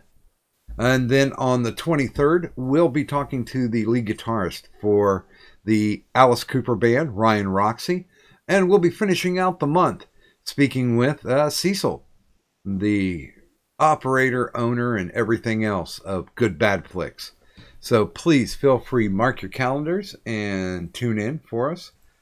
And of course, I'd like to thank everybody who showed up this evening. Not only the guests, but those of you in chat who definitely make it worthwhile to have this show. And this is DocGriffon, thanking everyone and saying the doctor's office is now closed. Good night.